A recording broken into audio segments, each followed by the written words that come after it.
आयुष्यामध्ये जेव्हा आपल्या स्वतंत्र बुद्धीने मला अमुक गोष्ट पटली आहे म्हणून करतो, तेव्हाच त्याच्या व्यक्तिमत्वात ताकद येते, नाही तर ते कच्चं दुबळं राहतं. आणि दुसरा कोणीतरी म्हणतोय म्हणून मी करतोय, तोपर्यंत मी सेकंड रेट किंवा खरं म्हणजे थर्ड रेट माणूस म्हणून स्वतःला घडवतोय. तो दुसरा कोणीही असो,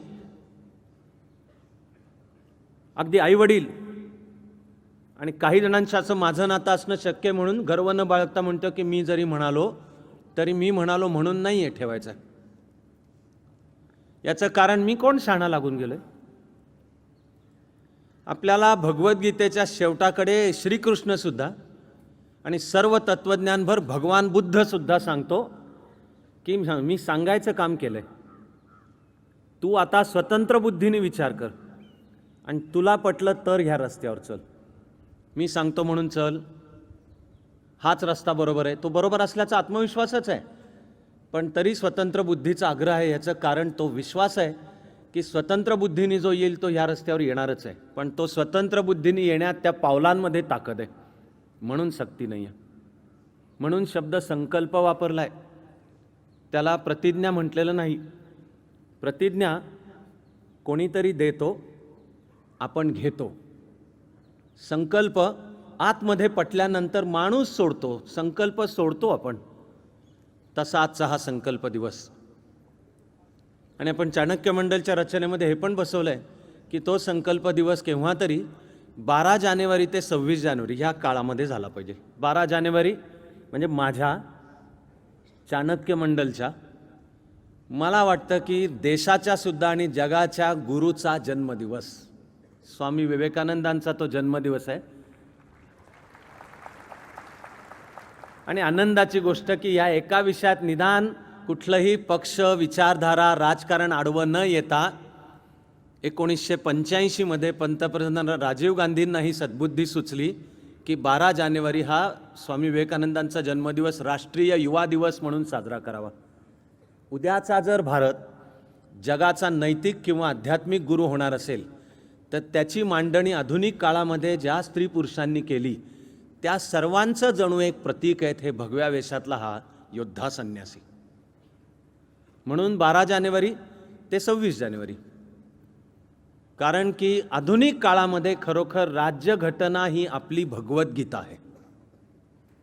आधुनिक भारत उभा आहे, तो आधुनिक भारत चालला पाहिजे, तो ह्या नव्या सर्व सूत्र तत्वांच्या नुसार हा 5-6 हजार वर्षांचा प्राचीन भारत आत्मसात करून, पण नुसतं भूतकाळात गुंतूनही पडायचं नाही आहे, पण त्या भूतकाळाला तोडून टाकणे, निषेध करणे, ते सगळं काहीतरी चुकलेलंच आहे असे हे दोन्ही आत्मघातकी आहे.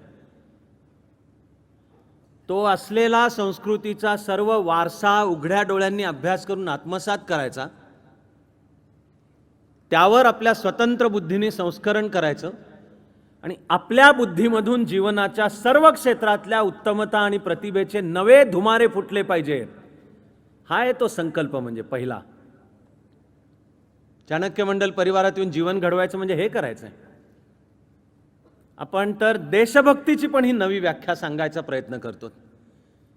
देशभक्ती म्हणजे असं केवळ सैन्यात गेला तर आहेच देशभक्ती आहे, किंवा कोणता तरी एखादी विचारधारा, एखादी संस्था, संघटना पटली आणि मी त्या कार्याला माझं आयुष्य अर्पण केलं, ही देशभक्ती एक आहे ना. पण त्या सर्वांच्या सहित आपण परिवारामध्ये अशी व्याख्या मांडायचा प्रयत्न करतो, मांडतो, तसं जगायचा प्रयत्न करतो की स्वतःला ओळखून तू तुझ्या जीवनाचं क्षेत्र निवड. तुझ्या त्या निवडलेल्या क्षेत्रामध्ये उत्तम आणि प्रतिभावंत असणे हीच देशभक्ती आहे. ती काही कृत्रिम नाही आहे. ती 130 कोटीमधल्या कोणीतरी मुठभर जणांनी फक्त देशभक्ती करावी आणि आम्ही फक्त आमची स्वार्थी, संकुचित, सतत ओरबाडणारी भोगवादी आयुष्य जगावे असा अजिबात अर्थ नाही त्याचा. एक समृद्ध आयुष्य जगत असताना सुद्धा मी माझ्या क्षेत्रामध्ये हे 2 शब्द आहेत स्वतःची मोजण्याचे. Am I excellent, am I creative.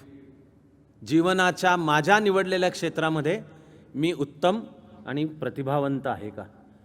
आणि असे आधुनिक काळामध्ये या पुण्यातून, तुमच्यातून, महाराष्ट्रातून, भारतामधून जीवनाच्या सर्व क्षेत्रांमध्ये आपल्याला कुठल्याही क्षेत्राची ॲलर्जी नाही, जोपर्यंत ते कोणाच्या शोषणावर उभं नाही, कोणाच्या अपमानावर उभं नाही. पण प्रतिभेचं क्षेत्र, तर आपल्या प्रतिभेने जीवनाची सर्व क्षेत्र व्यापून टाकण्याची एक आंतरिक तळमळ, आस आणि तशी तपश्चर्या, तशी साधना.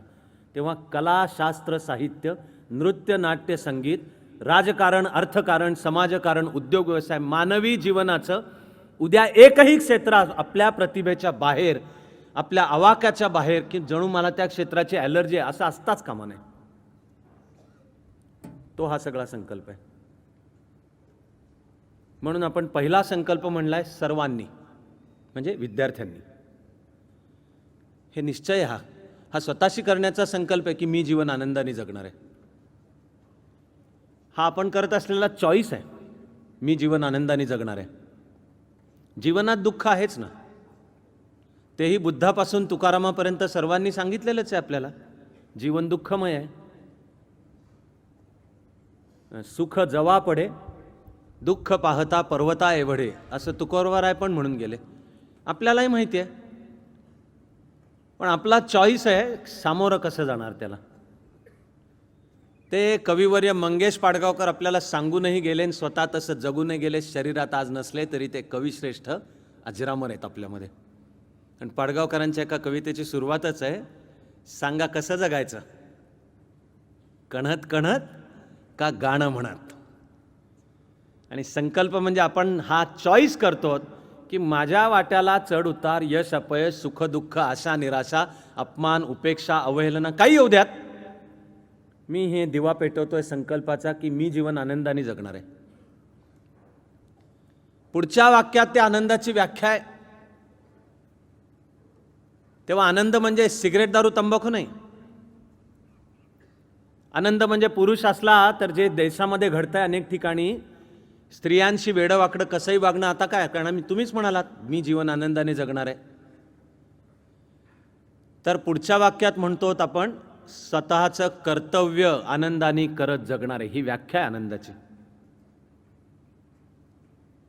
जगामधली सर्व तत्वज्ञान, सर्व धर्म मानवी जीवनाला जगण्याच्या भाषेत एक ओळीचा सारांश सांगतात आपल्याला. तो या ओळीत आहे सारांश, की तू आलायस ना जन्माला, आता आनंदाने जग आणि तुझं कर्तव्य करत जग. मगाशी मी म्हणालो की स्वतःच्या निवडलेल्या क्षेत्रामध्ये उत्तमता आणि प्रतिभा प्राप्त करणे ही देशभक्ती आहे. खरं मित्र हो, देशभक्तीच काय, आपल्याला वेद उपनिषदांपासनं सर्व संतांपर्यंत सर्व शिकून गेले की स्वतःचं कर्तव्य उत्तम करणे ही देवभक्ती पण आहे. की तो देव कुठे विठोबा पंढरपूरला नाही आहे, आणि राम केवळ अयोध्येमध्ये नाही आहे, आणि अल्लाह केवळ मक्का मदिनेमध्ये नाही, किंवा गॉड त्या जेरुसलेममध्ये नाही आहे. तो सगळा मुळात एकच आहे. तुझ्या जीवनात तो कसा जगायचा, तू हाती घेतलेलं तुझं कर्तव्य नीट कर. कांदा, मुळा आणि भाजी अवघी विठाबाई माझी, हे जे मी काम हाती घेतलंय ते मी नीट केलं तर मी करतोय, ती देवभक्ती आहे. तर त्याच्यामध्ये हा देश हाच देव, आणि तो देश म्हणजे लोक. हे स्वामी विवेकानंद सांगून गेले, मी हाती घेतलेलं कर्तव्य उत्तम करणे. आपण त्या संकल्पाला यावर्षी ठरवलं की व्याख्यानमालेच्याच काळामध्ये लोकांच्या उपस्थितीत, हा समाजाला पण एक प्रकारे दिलेला शब्द आहे, पण तो दुय्यम आहे. समाजाला दिला आहे तो दुय्यम आहे. स्वतःशी संकल्प सोडला ते मुख्य आहे. आपलं असलेलं स्वतः प्रति उत्तरदायित्व, अकाउंटेबिलिटी टू वनसेल्फ, यांना उद्या कोणी कृत्रिम बाहेरून विचारायला येणार नाही आहे की तू संकल्प सोडलास काय रे, तसा वागतोयस का. तो माझ्या सदसद विवेक बुद्धीचा माझ्यावरच असलेला पहारा आहे. आणि ही पेटवलेली मेणबत्ती ही अंतरातल्या ज्योतीचं ते फक्त बाहेरचं भौतिक प्रतीक आहे. ती मी आत पेटवलेलीच आहे आता, आणि माझं जीवन मी त्या प्रकाशामध्येच जगणार आहे. म्हणून विचारपूर्वक आपण असे सगळे योग जुळवून 26 जानेवारी प्रजासत्ताक, तो आधुनिक भारताचा सर्व जनतेचा उत्सव, कारण जनता सार्वभौम आहे. ते जनतेचं सार्वभौमत्व राज्यघटनेमध्ये कोडिफाय, संहितीकरण तिचं करण्यात आलेलं आहे.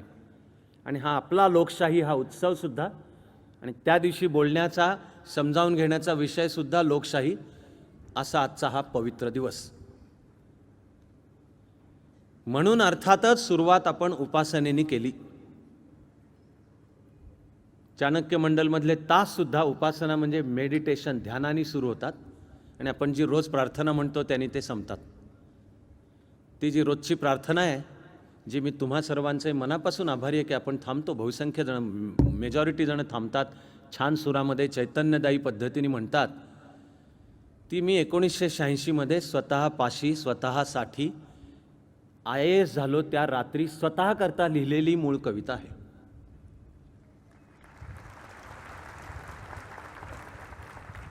त्याच्याही आधी 10 वर्ष कार्यकर्ता म्हणून वावरत होतो, देशाच्या प्रश्नांचा अभ्यास करत होतो, काम करत होतो, लेखन करत होतो, आंदोलनं करत होतो, शेतकऱ्याचे प्रश्न घेऊन तुरुंगात पण जात होतो, ग्रामीण विकास प्रकल्पांमध्ये डोक्यावर पाट्या उचलत होतो, संडास बांधत होतो, बायोगॅस प्लांट्स बांधत होतो गावामध्ये, मुसळधार पावसांच्या रात्री गावातल्या मारुती मंदिरांच्या मध्ये साक्षरतेचे वर्ग चालवत होतो. त्यांनी दिली एक दृष्टी की अंतःकरणामध्ये हे पेटलेली आग भारत देशाचा कार्यकर्ता असण्याची, पण हातामध्ये अधिकार जर IASचे आले तर आपल्याला देशाच्या विकास प्रक्रियेमध्ये जास्ती सहभागी होता येईल. म्हणून केला अभ्यास. माझा शब्द ईश्वर कृपा झालो सुद्धा.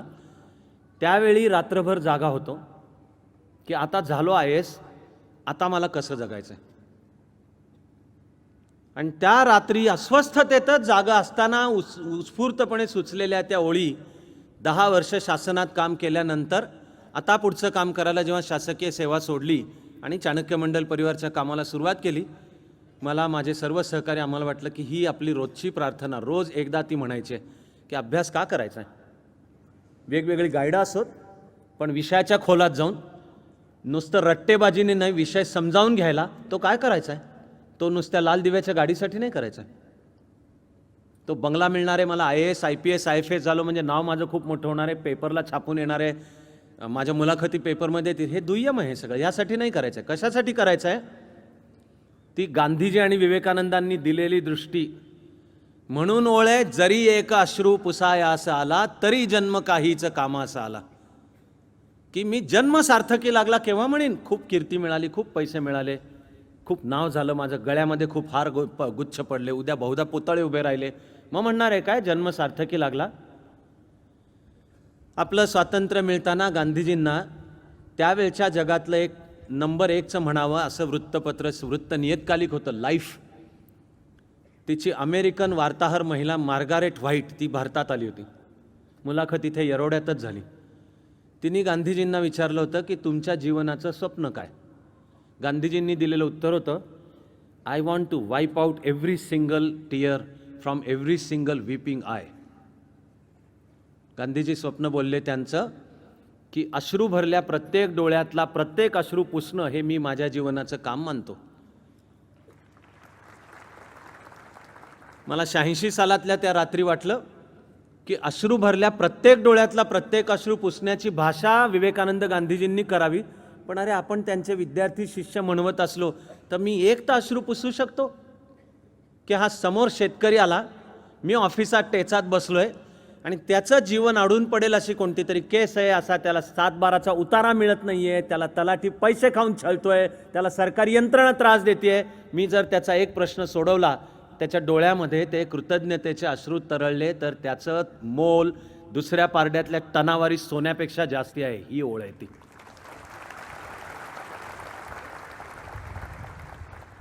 ती जरी एक अश्रू पुसायास आला. मग रोज इथे चाणक्यात येताना सुद्धा सुरुवात ध्यानाने आणि शेवट हे ओळी म्हणायच्या आणि मग घरोघर जायचं आहे. आपण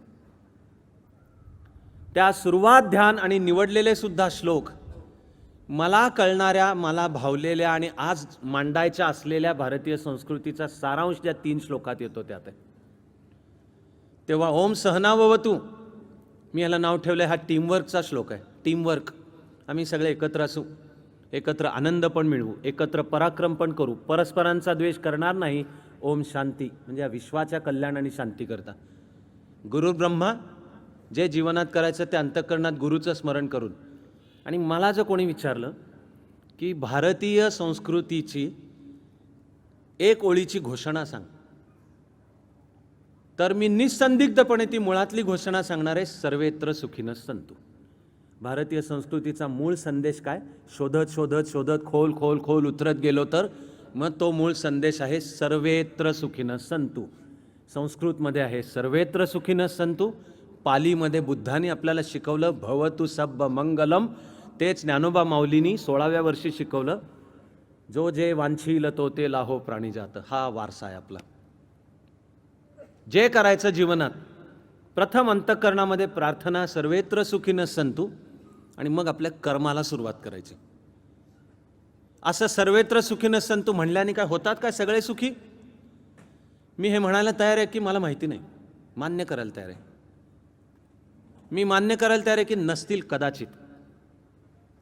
जबकि अभ्यासातून आणि अनुभवातून पण मला माहिती आहे की आता मानसशास्त्राने पण हे सांगणं चालू केलं आहे. त्या मानसशास्त्राच्या सांगण्याला विज्ञानाने पण जोड देणं चालू केलं आहे की खरं म्हणजे आपण जे विचार करतो त्या आहेत इलेक्ट्रोमॅग्नेटिक वेव्स. आणि आपण जे विचार करतो ते असमंतामध्ये कोणत्या इलेक्ट्रोमॅग्नेटिक वेव्ह सोडतो तशाच आपण अट्रॅक्ट स्वतःकडे पण करतो, तसं व्यक्तिमत्व पण घडतं. बिलकुल विज्ञाननिष्ठ मुद्दा आहे की मी जे विचार करतो त्याचा व्यवहारावर प्रभाव पडतो त्याचा. तेव्हा मी जर माझं जीवन जगणार असेन सर्वेत्र सुखिनः सन्तुची प्रार्थना करून, तर त्यानंतर माझ्या हातनं जे कर्म घडणार आहे त्यातून लोक सुखी व्हायला होणारच आहे सुरुवात. मला त्याचं समजलेलं डायनॅमिक्स एकदम आत्मविश्वासाने सांगतोय मी की जो आपलं जीवन जगताना सर्वेत्र सुखिनः सन्तुनी सुरुवात करेल, आधी तो सुखी व्हायला सुरुवात होईल. आणि ते जे सात्विक सुख आहे ते घेऊन काम करेल, तेव्हा त्याच्या त्या कामामधून विश्वसुद्धा सुखी होण्यामध्ये कणाची का विना किंवा मनाची का विना भर पडायला सुरुवात होणार आहे. त्या सर्वेत्र सुखिनः सन्तु भवतु सब्ब मंगलम, जो जे वांछील तो ते लाहो, हेच लोकशाहीचं मूळ सूत्र आहे. यामध्ये लोकशाहीचा आत्मा आहे. आणि 1991 ही जी आपण गेले 3 दिवस पाहतो कट ऑफ डेट मानवतेची, शीतयुद्ध संपलं, एक नवं पर्व चालू झालं मानवाच्या इतिहासातलं. त्यावेळेला असंही दिसून आलं की सरकारची व्यवस्था, समाजाचा आकार आणि संस्कृतीचं चलनवलन कोणत्या सूत्रावर चालावं याला जवळजवळ सगळ्या विश्वानी मान्यता दिल्यासारखं होतं. ते म्हणजे लोकशाही हे आधुनिक जग चालण्याचं मूळ सूत्र राहील. तेव्हा शीतयुद्धाचा शेवट, तंत्रज्ञानाची प्रचंड प्रगती, इंटरनेटची सुरुवात, एक जागतिक पॉलिटिकल सिस्टीम म्हणजे लोकशाही, एक जागतिक इकॉनॉमिक सिस्टीम म्हणजे ग्लोबलायझेशन, समाजव्यवस्थेची वाटचाल सर्व समतेच्या दिशेने, तू काळा का गोरा, उंच का बुटका, हिंदू का मुस्लिम का ख्रिश्चन, परदेशी आहेस का स्वदेशी आहेस वगैरेचा कशाचा काही संबंध नाही. माणूस म्हणून जन्माला आलायस ना, माणूस म्हणून सगळे समान आहेत. या सर्व सूत्रांचं मिळूनचं नाव लोकशाही. ज्या वेळेला त्या साम्यवादी राजवटी आणि साम्यवादी दृष्टिकोनांचा एक प्रकारे पाडाव झाला, त्या एक प्रकारे पराभूत झाल्या आणि त्यांना पण आंतरिक चिंतन करून नव्या स्वरूपात यावं लागेल. ती अजून काही लक्षणं दिसत नाहीत.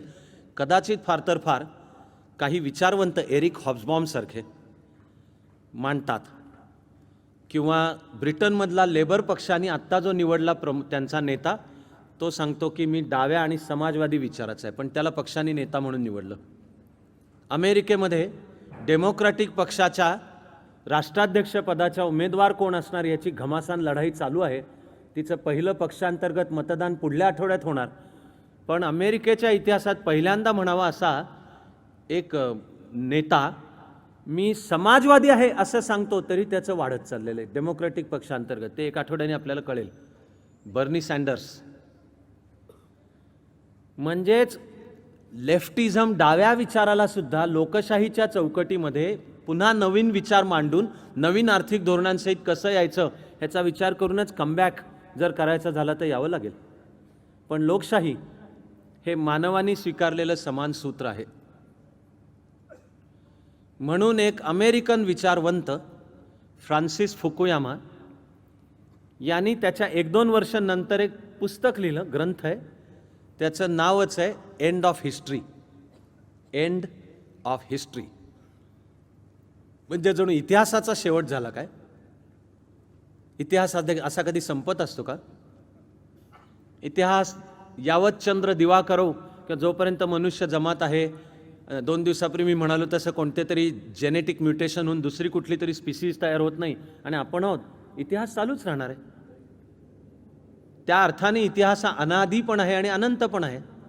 मग हे काय फ्रान्सिस फुकुयामाला कळत नाही काय? तर कळतं ना. पण त्यांनी जे पकड घेणारं शीर्षक निवडलं त्याच्या सिद्धांताला, एंड ऑफ हिस्ट्री, त्याच्या म्हणण्याचा अर्थ आहे की मानवी समाजाची उत्क्रांती वेगवेगळ्या राजकीय संस्थांच्या मधनं प्रवास करत अंतिमतः लोकशाहीच्या मुक्कामावर पोचणे हेच भागध्येय आहे मानवतेचं. ती जेव्हा लोकशाहीच्या मुक्कामावर पोचते तेव्हा इतिहासाचा असलेला आंतरिक सूर आता अंतिम मुक्कामाला पोचला. या अर्थाने त्यांनी शब्द वापरले, एंड ऑफ हिस्ट्री. मी याला एक नाव देतोय, ते म्हणजे ही एक प्रकारे हेगेलियन पोझिशन आहे. जर्मन विचारवंत हेगेल यांनी पण राज्यशास्त्राचा विचार मांडताना सांगितलं की वेगवेगळ्या राजकीय किंवा सामाजिक संस्थांमधून मानवी समाजाची उत्क्रांती होत राहते. हेगेल म्हणाला की अंतिमतः स्टेट, कॅपिटल एस, शासन, राज्य संस्था, तर अंतिमतः मानवी समाजव्यवस्थेची उत्क्रांती जेव्हा त्या स्टेट या मुक्कामावर पोचते, स्टेट, राज्य, शासन संस्था तयार होते, तेव्हा त्या मानवी समाजाच्या उत्क्रांतीची चरमसीमा गाठली गेली. आणि हेगेलच्या त्या विचारामधून एकीकडे नाझीवाद आणि दुसरीकडे मार्क्सनी मांडलेला साम्यवादही पुढे जन्माला आला. तसा हा फ्रान्सिस फुकुयामा म्हणतो की साऱ्या मानवतेची आणि त्याच्या राजकीय उत्क्रांतीची वाटचाल अंतिमतः लोकशाही ही जीवन पद्धत आणि लोकशाही ही शासन पद्धत, स्टेट, कॅपिटल एस, शासन संस्था म्हणून संघटित केलेली लोकशाही भोवती, अशा अर्थाने तो म्हणतो की तिथे एंड ऑफ हिस्ट्री, की हे हा मानव आता त्या मुक्कामाला पोचला. त्या लोकशाहीच्या दोन एकदम साध्या, सोप्या आणि सर्वात उत्तम व्याख्या आहेत. पुस्तकं लोकशाही कशाला म्हणायची वर शेकडो लिहिली गेली, लिहिली जात आहेत, पुढे पण लिहिली जातील. तरी सर्व विचारांती मला वाटलं की दोन व्याख्या आदर्श व्याख्या आहेत, सर्वात उत्तम व्याख्या आहेत. काल परवा कुठेतरी पत्रकारांनी हिलरी क्लिंटनना विचारलं की तुमचं प्रेरणादायक व्यक्तिमत्व कोणतं. हिलरी क्लिंटननी नवऱ्याचं नाव घेतलेलं नाही आहे. हिलरी क्लिंटन म्हणाल्या अब्राहम लिंकन. तुम्ही राजकीय पक्ष म्हणाल तर लिंकन रिपब्लिकन पक्षाचा आहे. तो रिपब्लिकन पक्ष आत्ताच्याच तो स्थापन लिंकनच्या पासून झाला.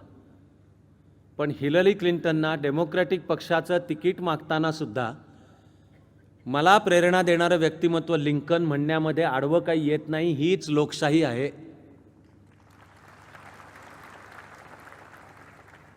त्या लिंकननी मांडलेली लोकशाहीची द बेस्ट, सर्वात उत्तम व्याख्या लिंकननी मांडलेली आहे.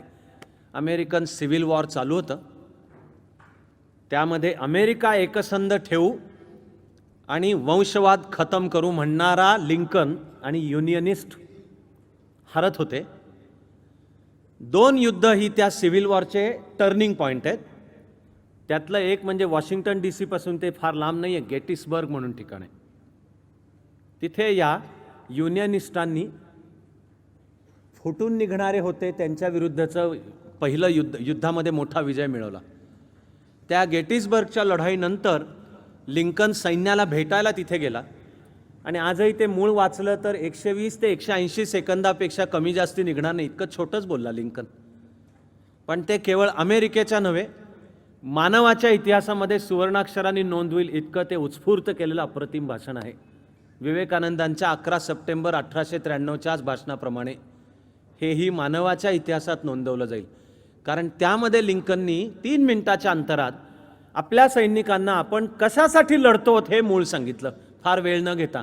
आणि परंतु तथापि वगैरे फापट पसारा न करता त्यांनी युद्ध जिंकल्यावर आपण हे कशासाठी जिंकतो, लढाई बांधवांशीच चालू आहे, पण हे आपण कशासाठी लढतो हे सांगितलं. ते त्यांनी सांगितलंय लोकशाहीच्या रक्षणासाठी. लिंकननी केलेली व्याख्या आहे, democracy is government by the people, for the people, of the people.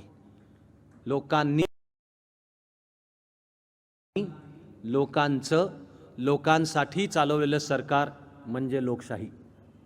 मला अजूनपर्यंत यापेक्षा उत्तम व्याख्या सापडलेली नाही. तेव्हा सर्वात उत्तम व्याख्या, लोकशाही म्हणजे काय, लोकांसाठी चालवलेलं लोकांचं सरकार म्हणजे लोकशाही. त्याच्या पाठोपाठची दुसरी व्याख्या येते, democracy is government by debate. फार छान आहे, आवडते मला ही ओळ. Democracy is government by debate म्हणजे चर्चेद्वारा परस्पर सामंजस्याने असले जरी एकमेकाचे मतभेद तरी परस्परांच्या मतांचा आणि मतभेदांचा सुद्धा आदर करत कुठेतरी निर्णयाकडे जाणे आणि मग सर्वांना बरोबर घेऊन समाजव्यवस्था शासन व्यवस्था चालवणे. Democracy is government by debate. मानवाचा इतिहास हिंसाचाराने भरला आहे. हिंसाचारामध्ये कारणं बाकीची शेकडो निघतील, पण त्यामध्ये दिसून येईल सगळ्यात महत्त्वाचं बहुधा सत्ता आकांक्षा, लस्ट फॉर पॉवर. आणि मग बाय हुक और बाय क्रूक भल्या बुऱ्या मार्गाने ती सत्ता मिळवायची. मग मी काय माझ्या बांधवांचे जवळच्यांचे गळे कापीन मी. पण त्या हिंसक रस्त्याने उत्क्रांती होत होतच माणूस या मुक्कामावर पोचला की गळे कापायची गरज नाही, एकमेकाचं हिंसाचार करण्याची गरज नाही आहे. तुला जे म्हणायचं ते समाजाला सांग, दुसऱ्याला जे म्हणायचं ते तो सांगेल, निर्णय समाजाला करू दे. त्यामधून लोकशाहीचा जन्म आहे. तो शोधायला गेलं तर आधुनिक अर्थाने बहुधा ती लोकशाही प्रथम ग्रीसमध्ये दिसते, प्राचीन ग्रीसमध्ये. अलेक्झांडर पूर्वीचा ग्रीस म्हणजे इसवी सन पूर्व 4थ्या शतकाच्या आधीची शतकानुशतकाचा ग्रीस हा क्रमाक्रमाने लोकशाही ग्रीस आहे. पण तिथे गुलामी आहे, स्त्रियांना मतदानाचा अधिकार नाही आहे. एकूण ग्रीसच्या लोकसंख्येचा विचार केला तर एकूणातले कसेबसे 10% लोकच मतदान करून सरकार निवडून देत असत, अशी ती होती. पण ती आद्य स्वरूपातली लोकशाही आहे. पुढे अलेक्झांडरच्या नंतर क्रमाक्रमाने ग्रीस जरी संपत गेला आणि रोमचा विस्तार झाला, इतका की ग्रीस हा रोमन साम्राज्याचाच एक प्रांत बनला, तेव्हा रोमनी ग्रीस जरी जिंकलं तरी ग्रीक संस्कृतीचा प्रभाव रोमवर पडला.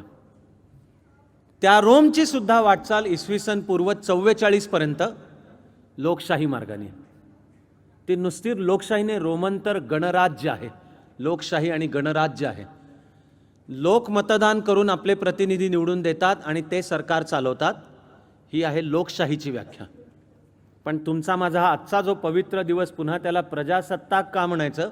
कारण रिपब्लिक उर्फ प्रजासत्ताकचा अर्थ आहे की राज्य आणि शासन व्यवस्थेचा सर्वोच्च प्रमुख हा परंपरागत आणि घराण्यातून नसेल, तो पण लोकांच्या मधनं निवडला जाईल, म्हणून त्याला रिपब्लिक किंवा गणराज्य म्हणायचं. प्राचीन रोम इसवी सन पूर्व 44 पर्यंत रिपब्लिक आहे. पुढे ज्युलियस सीझरपासून ते रिपब्लिक गुंडाळून ठेवलं गेलं किंवा तिचा फक्त शो झाला, सेनेट होतं, पण सम्राटाकडे सर्व अधिकार येत गेले. पुढच्या म्हटलं तर 2 शतकांसाठी प्रचंड विकास, पण त्यानंतर विघटन, पतन आणि विनाश याची सुद्धा बीज लोकशाही संपण्यामध्ये आहेत, असं सांगितलं तर ते फार चुकीचं ठरणार नाही. भारतीय विचारवंतांनी पण मांडून दाखवलंय की तिकडे ग्रीस आणि रोममध्ये लोकशाही आली, हे मान्य आणि बरोबर आहे.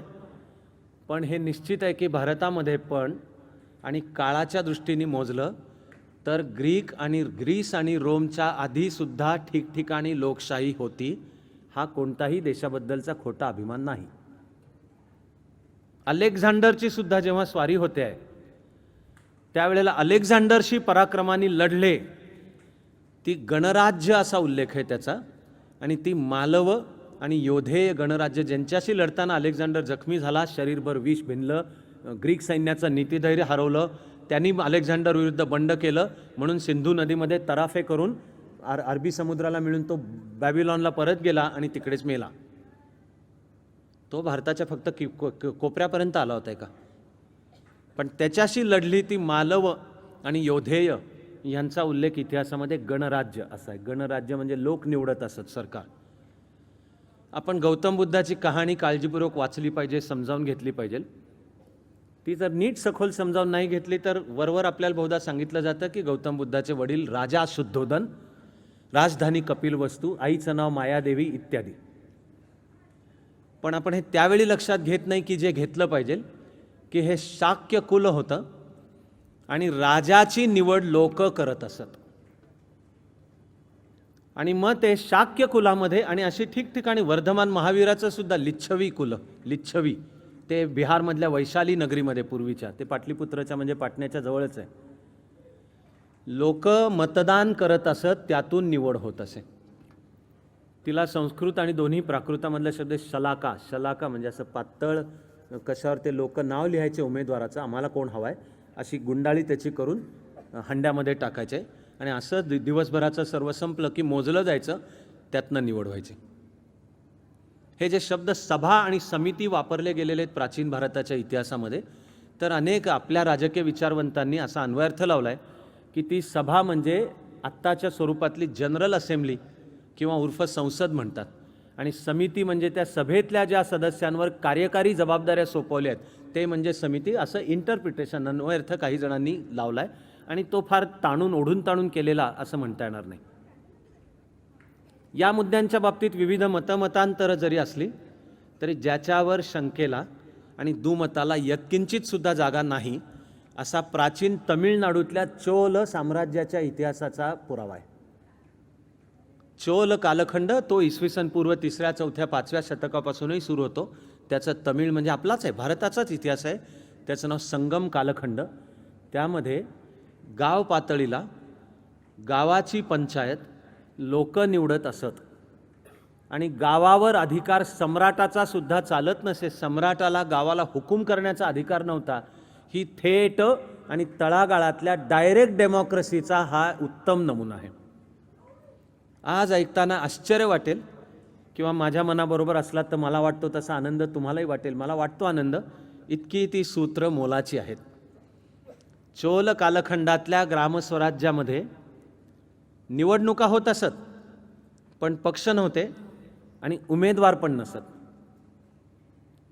स्वतंत्र भारताच्या लोकशाहीचा विचार करताना जयप्रकाश नारायण आणि त्यांचे सहकारी बनलेले नानाजी देशमुख यांनी पक्षविरहित लोकशाही अशी संकल्पना मांडली 1975 नंतर,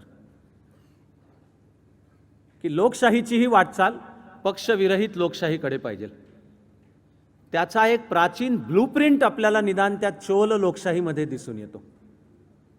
तो म्हणजे पक्ष नव्हते आणि उमेदवार उभे राहणार आहेत, खर्च करणार आहेत आणि ताईमाई अक्का माझ्यावर मारा शिक्का म्हणून गावभर फिरणार आहेत, ही स्थिती नव्हती निवडणुकांची. तर गावातला वय वर्ष 21च्या पुढचा प्रत्येक माणूस ग्रामसभेला जमत असे. निवड ज्या दिवशी करायची पंचायतीची, तर गावातल्या वयवर्ष 21च्या पुढच्या प्रत्येक माणसांनी जमायचं आणि सर्वांनी चर्चा करायची एकमेकाशी आणि त्यांनी सुचवायचं आहे की आता आम्ही जे पाच निवडू पंचायत, आम्ही जे ते आमची इच्छा आहे की हा 1 2 3 4 5 तू हो. उमेदवार नावाचा प्रकारच नाही. आणि गावाला म्हणजे मतदारांना आखून दिलेली आचारसंहिता होती की तुम्ही कोणाचा विचार करायचा, तुम्ही अटी पहा किती सुंदर आहेत. एक आहे त्याचं वय किमान 35 पाहिजे. दुसरी अट आहे किमान 10 वर्ष निस्वार्थी भावनेने समाजसेवा केल्याचं त्याचं ट्रॅक रेकॉर्ड, त्याचं कार्य पाहिजे आधीच्या किमान 10 वर्षांचं. अत्यंत निस्वार्थी भावनेने त्यांनी समाजाची सेवा केली. भ्रष्टाचारी नाही पाहिजे. ही अट आली तर आपल्याला तर बहुधा संसदच गुंडाळून ठेवायला लागेल. त्याच्यावरच्या कुठल्या केसेस ते आता आपल्या कायद्यात पण आहे आत्ताच्या, कुठल्या केसेस विशेषतः गुन्हेगारी स्वरूपाच्या नसल्या पाहिजेत, त्याच्यावर कुठलं कर्ज आहे की जे त्यांनी फेडलेलं नाही असं नसलं पाहिजे. आणि अर्थातच तो साऊंड सेन म्हणजे तो योग्य बुद्धीचा असायला पाहिजे. अशाला गावांनी निवडून द्यायचं, अशी चोल लोकशाही ही दिसते. न्यायमूर्ती रानडेंपासून इतिहासाचार्य राजवाडेंपासून अनेक इतिहासकारांनी पण असा एक युक्तिवाद मांडलाय, तो मला पण पटतो, की शिवाजी महाराज जेव्हा राज्य रयतेचं आहे म्हणतात तेव्हा ते मध्ययुगातल्या भविष्य काळामध्ये कदाचित जी वाटचाल लोकशाहीकडे होऊ शकेल अशा सूत्राचं बीजारोपण आहे त्याच्यात, की ते राज्य रयतेचं आहे.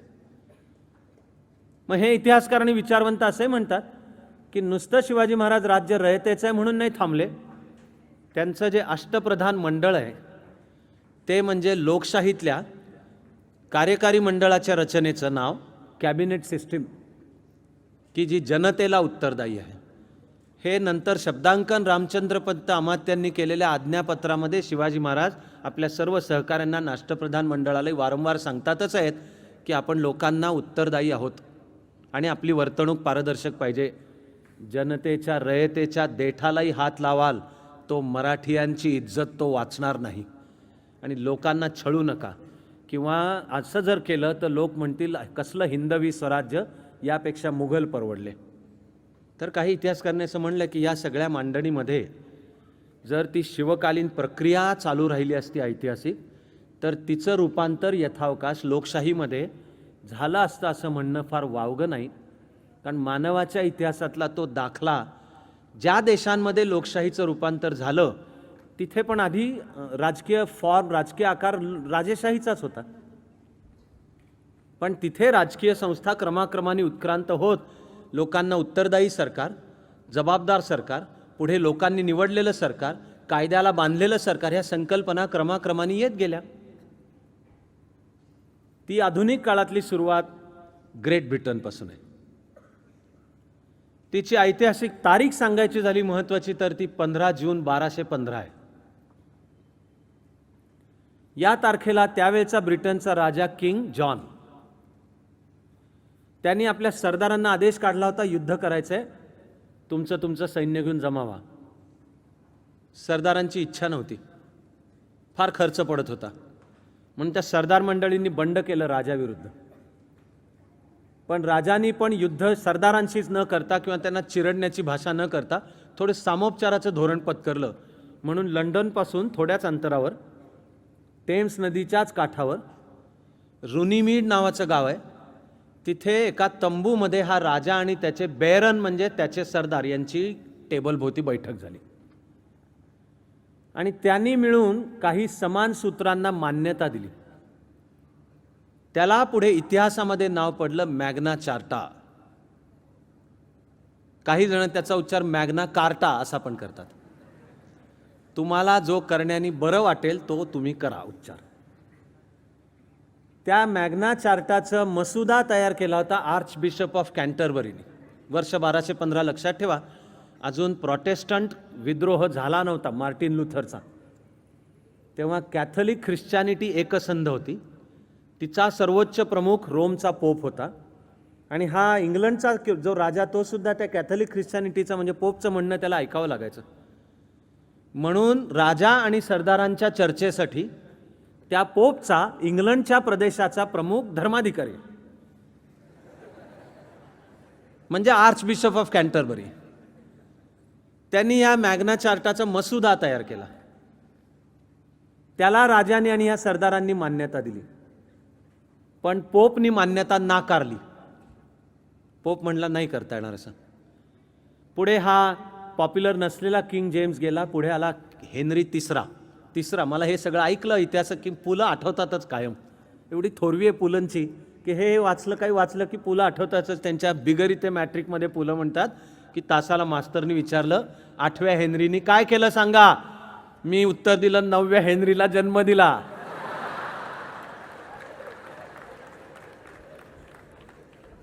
तसे हे तिसरा हेनरी, पण तिसऱ्या हेनरीनी ही मान्यता दिली. ते 1217 घडलं. आणि हे जे नाव आहे मॅग्ना चार्टा, खरं म्हणजे पूर्ण लॅटिन शब्द आहे मॅग्ना चार्टा लिबर्टेटम, म्हणजे स्वातंत्र्याचा जाहीरनामा, भव्य दिव्य जाहीरनामा. त्याला इंग्लंडमध्ये मान्यता मिळाली. ती मॅग्ना चार्टा ही मानली जाते आधुनिक लोकशाहीची सुरुवात. याचं कारण प्रथमच राजावरही काही आता बंधनं आली, निदान पाश्चात्य इतिहासात. आपण पुढचं ऐकताना आधी लक्षात ठेवूयात की भारतामध्ये प्राचीन काळापासून आणि आपल्या राजकीय विचारामध्ये राजा कधीही सर्वंकषवादी नाही. आपल्या भारतीय परिभाषेतले शब्द आहेत राजावर धर्माची सत्ता असेल, पण तो धर्म म्हणजे कर्मकांड या अर्थाने किंवा जातीपातीन चातुर्वर्ण या अर्थाने धर्म नाही आहे. तो भारतीय संस्कृतीतला धर्म शब्दाचा अर्थच कायदा कानून किंवा आचारसंहिता किंवा नीती नियम म्हणजे राजधर्म. आणि तो भारतीय विचारामध्ये, भारतीय राजकीय विचार जो अत्यंत समृद्ध आहे, तो भीष्मानी शांती पर्वामध्ये युधिष्ठिराला केलेला उपदेश आहे. पार वेदांपासून राजाचा जर राज्याभिषेक होणार असेल तर ज्या मंत्र गजरामध्ये तो राज्याभिषेक व्हायचा ते वेदांमधले मंत्र आहेत. राजा असा येणार आणि सिंहासनावर चढण्यापूर्वी पहिल्या पायरीपाशी थांबणार आणि लोकांना शब्द देणार.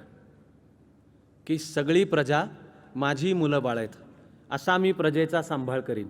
आणि माझं असं काही कर्तव्य करण्यात जर मी चुकलो, मी जर भ्रष्ट झालो, मी जर प्रजेला वर अत्याचार करू लागलो, तर मला खाली खेचण्याचा तुम्हाला अधिकार आहे. असे सगळे मूळ वेदातले आहेत ते शब्द. तेच भीष्म सांगतात युधिष्ठिराला, तेच चाणक्य सांगतो अर्थशास्त्रामध्ये. चाणक्य तर सांगतो की राजा हा राजा आहे कारण त्याला लोकांनी राजा होऊ दिले. आजच्या वेळेत फार वेळ न घेता पण मी तुम्हाला एवढं सांगतो की अनेकदा हे राज्यशास्त्र वगैरे सगळा अभ्यास करताना आणि आपले पाठ्यक्रम ज्या तऱ्हेने आत्ता आखलेले असतात त्याच्यात हे विसरलंच जातं की तुमच्या माझ्या देशाकडे सुद्धा पायाभरणीमध्ये अत्यंत समृद्ध जीवनाच्या सर्व अंगांना स्पर्श करणारा असा मूलभूत विचार आहे. तो राजकीय क्षेत्रात सुद्धा आहे. आपलं काम त्याचा अभ्यास करून आधुनिकतेसहित नव्या विचारांनी प्रकट व्हायचं आहे. एकीकडे ते विसरायचं पण नाही आहे. काय ते डोळे बौद्धिक सुद्धा आमचे डोळे गुलाम झालेले फक्त पश्चिमेकडे लागलेले हेही नको, आणि त्या पश्चिमेबद्दल दुरावा बाळगण्याचं पण कारण नको. त्या सगळ्याचा पण अभ्यास पाहिजे, पण आमचा सुद्धा अभ्यास असायला पाहिजे. उदाहरणार्थ अर्थशास्त्रामध्ये चाणक्य सांगतोय,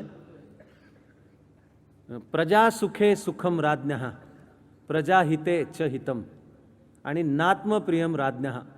म्हणजे जे प्रजेचं सुख आहे ते राजाचं सुख आहे, उलटं नाही आहे. राजाचं सुख आहे ते प्रजेचं सुख नाही आहे. जे प्रजेचं हित आहे ते राजाचं हित आहे. या पलीकडे राजाला स्वतःचं सुख किंवा हित काही नाही. राजा हा राजा आहे कारण त्याला लोकांनी राजा होऊ दिले.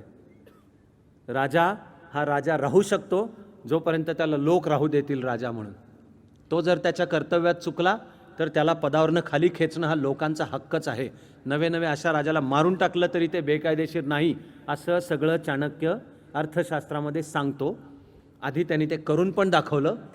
एक अन्यायी नंद साम्राज्याची सत्ता संपवून तिथे न्यायी असलेल्या मौर्य साम्राज्याची सत्ता स्थापन केली. तरी सत्तेच्या राजकारणात गुंतून न पडता हा शाश्वत चिरकालिक असा अर्थशास्त्र ग्रंथ त्यांनी मांडला.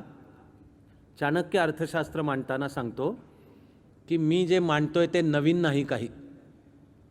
तो आधीच्या 33 राजकीय विचारवंतांचे दाखले देतो. त्यामध्ये आपल्याला त्या 33ांचं काम वर म्हणजे पुस्तक किंवा काय होतं हे उपलब्धच नाही आहे, पण ती 33 नावं आहेत आधीची.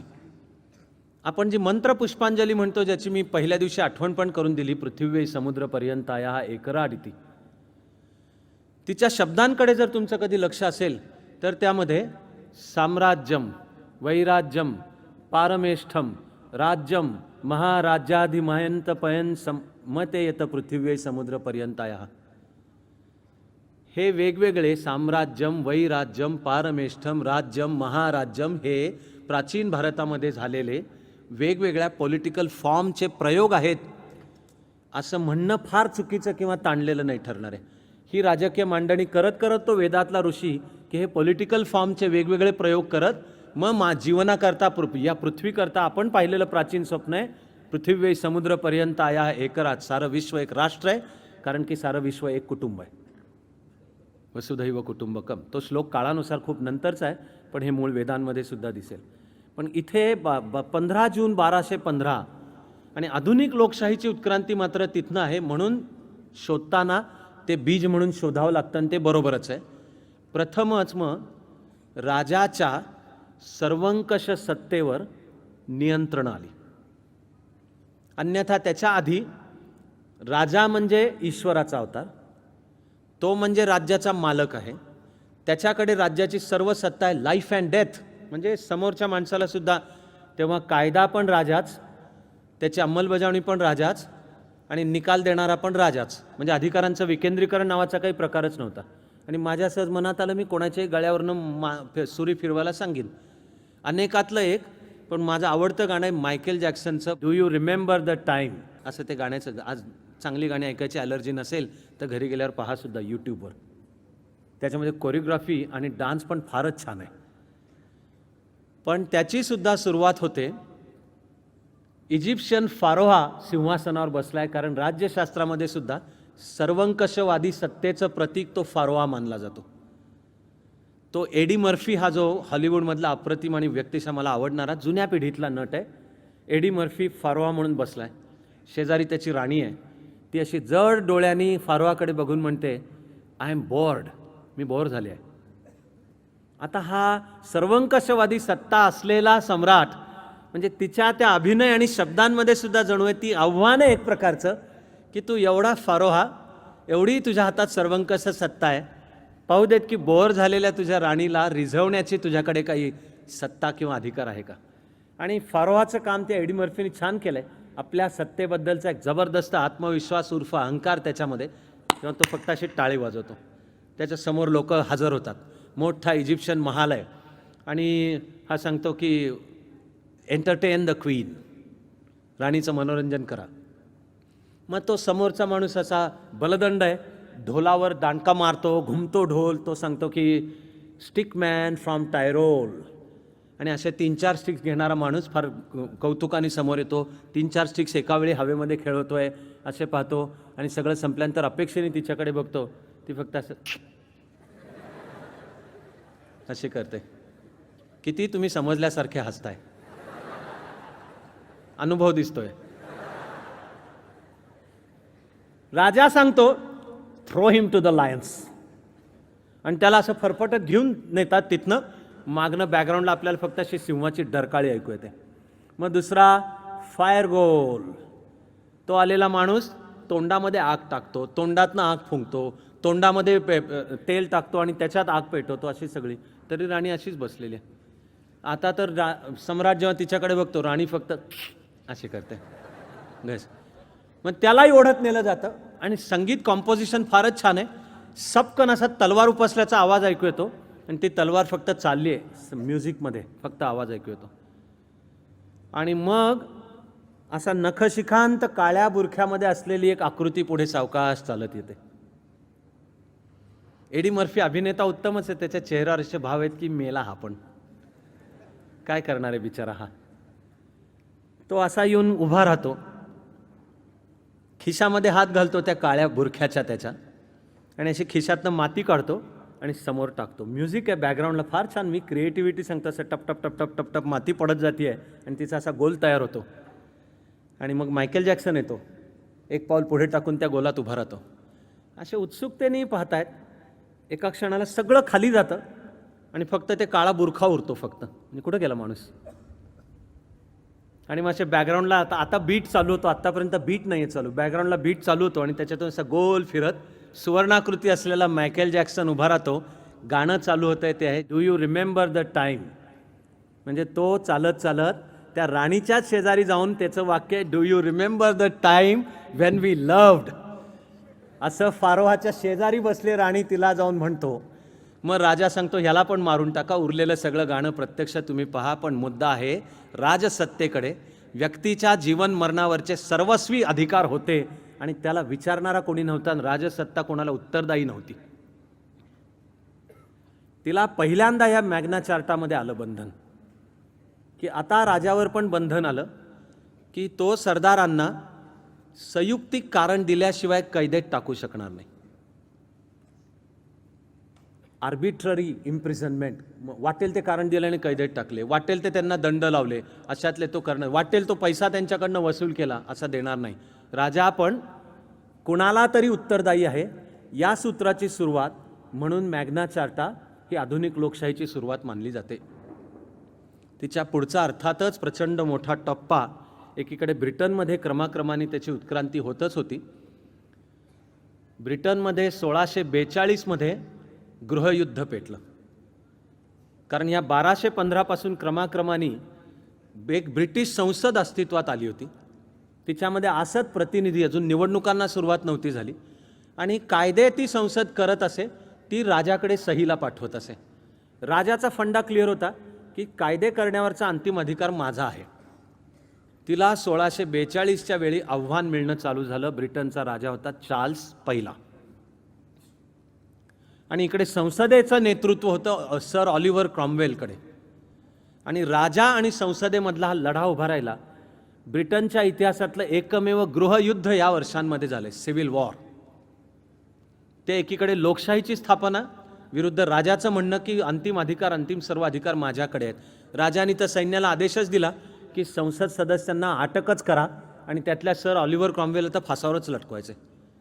पण राजाने ज्यांना हे आदेश दिले त्यांच्यातल्याच काही जणांची मनातून सहानुभूती होती क्रॉम्वेलशी आणि रिपब्लिकन तत्वाशी, गणतंत्र तत्वाशी. त्यांनी क्रॉम्वेलला आधी कल्पना दिली, म्हणून तो संसदेतनं निसटला, सैन्य उभं केलं.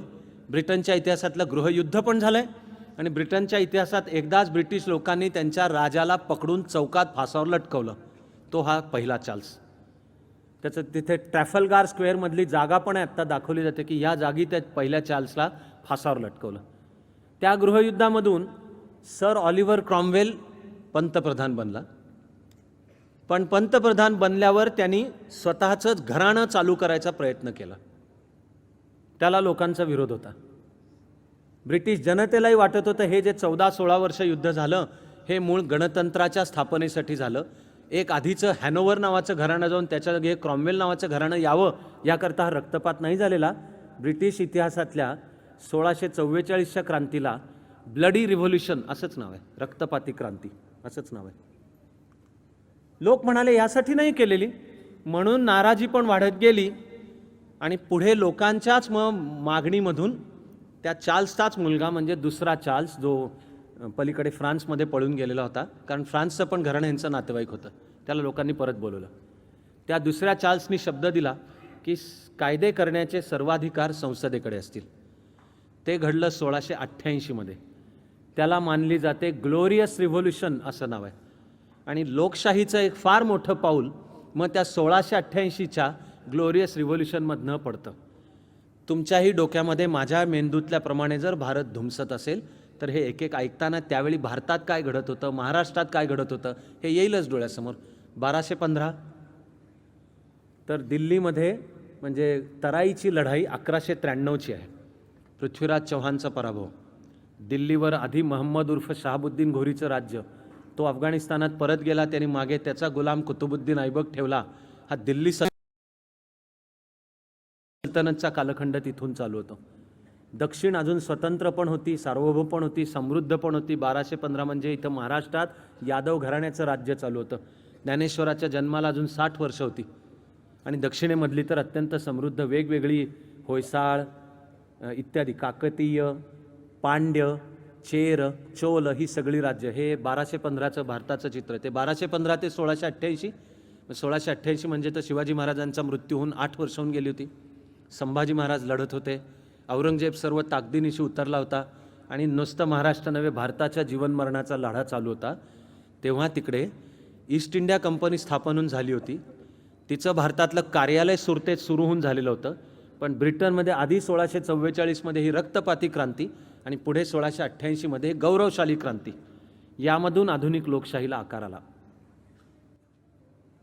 पण हे निश्चित आहे की सर्वार्थाने जे आधुनिक लोकशाही गणराज्य आहे, पहिलं जगातलं पहिलं आधुनिक प्रजातंत्र युनायटेड स्टेट्स ऑफ अमेरिका आहे. तिथे 16व्या शतकापासून वेगवेगळ्या 13 कॉलनीज तयार होत गेल्या. क्रमाक्रमाने त्यावर मुख्यतः ब्रिटनमधनं आलेल्यांचं प्रभुत्व स्थापन होत गेलं. त्यांच्यावर तऱ्हातऱ्हांचे लादलेले कर यांनी त्या कॉलनीतल्या लोकांना वाटणं चालू झालं की आमचं फक्त शोषण केलं जातं आहे.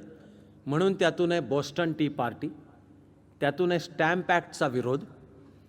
ते चुकीचं हाताळलं असेल त्यावेळचा राजा किंग जेम्सनी सुद्धा, म्हणून भडकलेलं आहे ते अमेरिकेचं स्वातंत्र्ययुद्ध आहे. 4 जुलै 1776. त्या 4 जुलैचाच थॉमस जेफरसननी शब्दांकन केलेला स्वातंत्र्याचा जाहीरनामा आहे, तो वी द पीपलनी चालू होतो. एक ऐतिहासिक सत्य आहे की मानवाच्या इतिहासात ही पहिली अशी राजकीय संस्था आहे की जिथे लोक एकत्र येऊन म्हणाले की आम्ही एक राष्ट्र निर्माण करतो आहोत. एरवी राष्ट्र त्याच्या एका ऐतिहासिक परंपरेमधून आकाराला येतं. युनायटेड स्टेट्स ऑफ अमेरिका म्हणजे 13 कॉलनीतले विचारवंत सदस्य फिलाडेल्फियाला भेटले 2दा. कॉन्टिनेंटल काँग्रेस तिचं नाव आहे. त्यांनी मिळून ठरवलं की आपण हे 13 कॉलनीज मिळून एकत्र येऊन, म्हणून त्यांनी नाव पण ठरवलं युनायटेड स्टेट्स ऑफ अमेरिका. ते 4 जुलैचं डिक्लरेशन आहे आणि हा लोकशाहीचा ठसठसीत जाहीरनामा व्यक्त झाला की आता वी द पीपल, राजा नाही, राजघराणं नाही, ईश्वराने अधिकार दिले म्हणून नाही, आम्ही एकत्र येऊन ठरवतो, वी द पीपल. आणि त्यामुळे न्यायाची स्थापना, जस्टिस फॉर ऑल आणि पर्सूट ऑफ हॅपीनेस, आनंद हे प्रत्येक माणसाचा अधिकार आहे, असं त्या थॉमस जेफरसनच्या स्वातंत्र्याच्या जाहीरनाम्यात आहे. पुढे अर्थातच अमेरिकेची राज्यघटनाही तयार झाली. ती प्रजासत्ताक गणराज्याची राज्यघटना होती. तिचा पहिला 2 वेळेला बिनविरोध राष्ट्राध्यक्ष म्हणून त्यांचा राष्ट्रपुरुष जॉर्ज वॉशिंग्टन आला. ती पुढची अमेरिकेच्या लोकशाहीची वाटचाल चालू होते. भारताकडून जगाकडे पाहताना मात्र हे दिसतं की भारतापर्यंत पोचला तो प्रभाव इतिहासात आधीच्या कालखंडामध्ये अमेरिकेचा नाही आहे, फ्रान्सचा आहे. ते राष्ट्राध्यक्ष आत्ता आपल्या इथे आहेत. स्वातंत्र्य, समता, बंधुता ह्या तत्वांचा उगम 14 जुलै 1789ला जी फ्रेंच राज्यक्रांती सुरू झाली आणि त्या रक्तपाती राज्यक्रांतीचाही प्रवास पुढची निदान 6 वर्ष चालू राहिला नेपोलियनच्या उदयापर्यंत. मग ती फ्रान्समधल्या घटना आणि त्याच्या आधीची जी फ्रान्सची पार्श्वभूमी, मुख्य 3 थोर विचारवंत रुसो, व्हॉल्टेअर आणि मॉन्टेस्क, यातल्या रुसोच्या विचारामध्ये लोकांच्या मताने राज्यकारभार चालला पाहिजे. मग याला राज्यशास्त्राने नाव दिले सोशल कॉन्ट्रॅक्ट, की हे राजा आणि जनतेतलं करार आहे. हा तो जनतेने अधिकार दिलेला आहे. ती जनतेची इच्छा कशी व्यक्त होणार, याला रुसोनी वापरलेला शब्द आहे जनरल विल, की लोकांमधनं एक सामूहिक इच्छाशक्ती प्रकट होईल, ती राज्यसंस्थांचा आकार ठरवेल. व्हॉल्टेअर हा असामान्य विचारवंत लेखक, उत्तम साहित्यिक.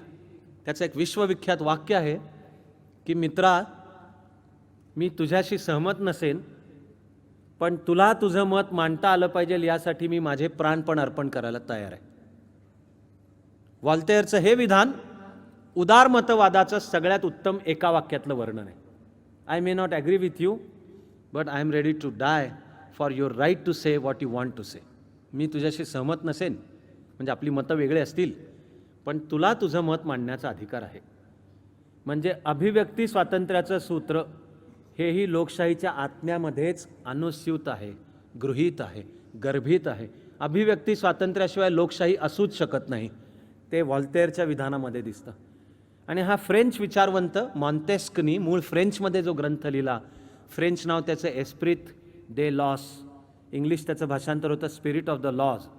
मॉन्टेस्कनी ब्रिटिश व्यवस्थेचा अभ्यास करून एक निष्कर्ष मांडला. त्यांनी सूत्र मांडलं सत्तेच्या विकेंद्रीकरणाचं. तो म्हणाला की हे राजकीय सत्तेकडनं जनतेचं शोषण होतं, याचं मुख्य कारण सत्तेचं केंद्रीकरण आहे. त्यांनी बोट ब्रिटनकडे दाखवलं. खरं म्हणजे त्याचा गैरसमज होता. ज्या वेळेला मॉन्टेस्क म्हणत होता की ते बघा ब्रिटनमधली सिस्टीम पहा, तिथे कसं अधिकारांचं विकेंद्रीकरण आहे आणि एका घटकाकडे कायदे करण्याचे अधिकार दिलेत, पण त्या घटकाकडे ते कायदे अंमलात आणण्याचे अधिकार नाहीत. तो दुसरा, ते दुसऱ्याकडे जबाबदारी आहे. ज्याच्याकडे कायदे अंमलात आणण्याची जबाबदारी आहे त्यांना कायदे करण्याचे अधिकार नाहीत दिलेले. आणि आणखीन तिसरी व्यवस्था तयार करण्यात आलेली आहे की हे केलेले कायदेसुद्धा नीट आहेत का, किंवा त्यांची अंमलबजावणीसुद्धा नीट होते आहे का, यावर लक्ष ठेवायला तिसरी यंत्रणा म्हणजे न्यायपालिका. मॉन्टेस्क त्याच्या ग्रंथात म्हणतो की ब्रिटिश व्यवस्थेमध्ये असं अधिकारांचं विकेंद्रीकरण आहे आणि आपल्याकडे पण आपण तसं करायला पाहिजे. एक गमतीची गोष्ट ही आहे की मॉन्टेस्क ग्रंथ जेव्हा लिहित होता तेव्हा ब्रिटनमध्ये अजून अशी अधिकारांची वाटणी नव्हती. ते ब्रिटनमध्ये पुढे घडत गेलेलं आहे. पण ब्रिटिश राजकीय व्यवस्थेचा अभ्यास करताना मॉन्टेस्कला वाटलं, मॉन्टेस्कनी त्याचा निष्कर्ष मांडला, ते म्हणजे आत्ताच्या लोकशाहीचे 3 स्तंभ. विधिमंडळ म्हणजे लोक निवडून देतील, लोकांच्या इच्छा आकांक्षेचं प्रतिनिधित्व ते करतील, कारण त्यांना लोकांनी थेट निवडून दिलेलं असेल. त्यांचं काम स्वार्थ साधणे नाही आहे, त्यांचं काम लोकांच्या आशा आकांक्षांना नीट आकार देणे, म्हणून ते विधिमंडळ आहे. पण ते जे कायदे लोकांच्या आशा आकांक्षा लक्षात घेऊन करेल त्यांची प्रामाणिकपणे अंमलबजावणी करण्याचं काम कार्यकारी मंडळ, एक्झिक्युटिव्ह कार्यकारी मंडळाकडे. कार्यकारी मंडळाला कायदे करण्याचे अधिकार नाहीत, हे अधिकारांचं विकेंद्रीकरण आहे. कार्यकारी मंडळाचं काम विधिमंडळाने केलेले कायदे प्रामाणिकपणे त्या कायद्याच्या चौकटीत राहून शुद्ध बुद्धीने अंमलात आणणे. आणि या दोघांवर लक्ष ठेवायला न्यायपालिकेला जबाबदारी सोपवण्यात आली. वॉचडॉग, पहारेकरी, घटनात्मक व्यवस्थेचा पहारेकरी. म्हणजे यामध्ये लोकशाहीची 2 सर्वात महत्त्वाची सूत्र आहेत. एकाचं नाव अर्थातच विकेंद्रीकरण, डिसेंट्रलायझेशन. विकेंद्रीकरण, की शोषण आणि त्यातून जन्म घेणारा भ्रष्टाचार राजकीय अधिकारांच्या केंद्रीकरणामध्ये होतो, केंद्रीकरणामुळे होतो. तेव्हा जर नव्या नव्या राजकीय व्यवस्था हव्या असल्या तर कोणा एका व्यवस्था म्हणजे इन्स्टिट्यूशनच्या हातात सगळे अधिकार तुम्ही देऊ नका, ते असे विकेंद्रित करून ठेवा. तेव्हा एक सूत्र विकेंद्रीकरण, दुसऱ्या सूत्राचं नाव आहे principle of checks and balances. म्हणजे विकेंद्रीकरण जरी केलं तरी ते जे दिलेले अधिकार ज्या कोणत्या राजकीय संस्थेला आहेत ती आपले अधिकार नीट वापरते ना याच्यावर वचक ठेवण्याची व्यवस्था दुसऱ्या कोणाची तरी कर. ते आहे लक्ष ठेवणे. 3 जर स्तंभ असतील तर त्या प्रत्येकाचंच काम आहे की ते एकमेकावर पण लक्ष ठेवत आहेत. म्हणजे अधिकाराचं विकेंद्रीकरण आणि 2 यंत्रणांनी उरलेल्या तिसऱ्या यंत्रणेवर लक्ष ठेवणे. म्हणजे उदाहरणार्थ विधिमंडळ लोक निवडून देतील, म्हणजेच ते विधिमंडळ लोकांना उत्तरदायी असेल आणि त्याचं सगळ्यात बेसिक आणि सगळ्यात सोपं स्वरूप म्हणजे 4 किंवा 5 वर्षामध्ये होणाऱ्या निवडणुका की ज्यामध्ये लोक ठरवतील. ते विधिमंडळ कार्यकारी मंडळ नेमेल तरी किंवा विधिमंडळामधूनच कार्यकारी मंडळ नेमलं जाईल, पण कार्यकारी मंडळ विधिमंडळाला उत्तरदायी असेल. कार्यकारी मंडळ विधिमंडळाला उत्तरदायी असण्याचा अर्थ आहे की ते कार्यकारी मंडळ खरं म्हणजे थेट जनतेला उत्तरदायी आहे. पण असं जनता नावाचा जो प्रचंड मोठा समुदाय त्याला उत्तरदायी म्हणजे काय, त्याला राजकीय संस्थेने दिलेला आकार आहे की त्या जनतेने निवडून दिलेले प्रतिनिधी त्यांना तुम्ही उत्तरदायी आहात. म्हणून कॅबिनेट सिस्टीम. आणि मग न्यायपालिकेचं काम आहे कायद्यांचे अन्वयार्थ तरी लावणे किंवा हे जे विधिमंडळ आणि कार्यकारी मंडळ लिखित असो किंवा अलिखित असो राज्यघटनेच्या चौकटीमध्ये आपलं काम नीट करतात का, यामधून लोकशाहीच्या सर्व स्तंभांना आकार येत गेला. तसाच त्या समकक्ष आधुनिक भारतातल्या सुद्धा लोकशाहीला आकार येत गेला. ती भारतामध्ये पाहायची झाली तर ती सुद्धा उत्क्रांती टप्प्याटप्प्यानेच आपल्याला दिसते. तिकडे ब्रिटनमध्ये भारत ब्रिटिशांच्या ताब्यात ज्या काळात जात होता त्या काळामध्ये ब्रिटिश लोकशाही अधिक समृद्ध होत होती. त्यामध्ये 1815च्या काळामध्ये 1834-35च्या काळामध्ये चार्टिस्ट चळवळ नावाची फार गाजली. ही 1836 ते 1838 या वर्षांमध्ये ब्रिटनमधल्या कामगार वर्गाची चळवळ आहे. त्यावेळेला ब्रिटनमध्ये औद्योगिक क्रांती सुरू होऊन 75 वर्ष होऊन गेलेली होती. कामगार वर्ग उदयाला आलेला होता आणि अजून सामान्य माणसाकडे अधिकार नव्हते. मतदानाचे पण अधिकार मर्यादित होते, निवडणूक लढवण्याचे पण अधिकार मर्यादित होते. आज ऐकताना आश्चर्य वाटेल की 1836 ते 38च्या मध्ये ब्रिटनमध्ये पैसे देऊन संसदेतलं सीट विकत घेण्याची अधिकृत व्यवस्था होती. तो मी विचारपूर्वक अधिकृत हा शब्द वापरला आहे. मी जर नुसतंच म्हणालो पैसे देऊन संसदेतलं सीट विकत घ्यायची व्यवस्था होती तर तुम्ही म्हणाल त्यात काय, आमच्याकडे पण आहे. पण मी सांगतोय की 1836 ते 38च्या मध्ये अधिकृत होतं. किंवा अनेक मतदारसंघ असे होते की त्याच्यात माणसंच नव्हती, पण मतदारसंघांची पूर्वी रचना झाली होती म्हणून ते तसेच ठेवलेले होते. त्याला इंग्लिश नाव आहे रॉटन बरोज, रॉटन सडून गेलेले, तिथे नाहीच आहे. मग डोळा असायचा की इथला कोणीच नाही, मग हे सीट मी विकत घेतो. या सगळ्या विरुद्ध हे चार्टिस्ट म्हणजे ही कामगार वर्गाची चळवळ आहे. ही वर्ष 1836 ते 38 आहेत.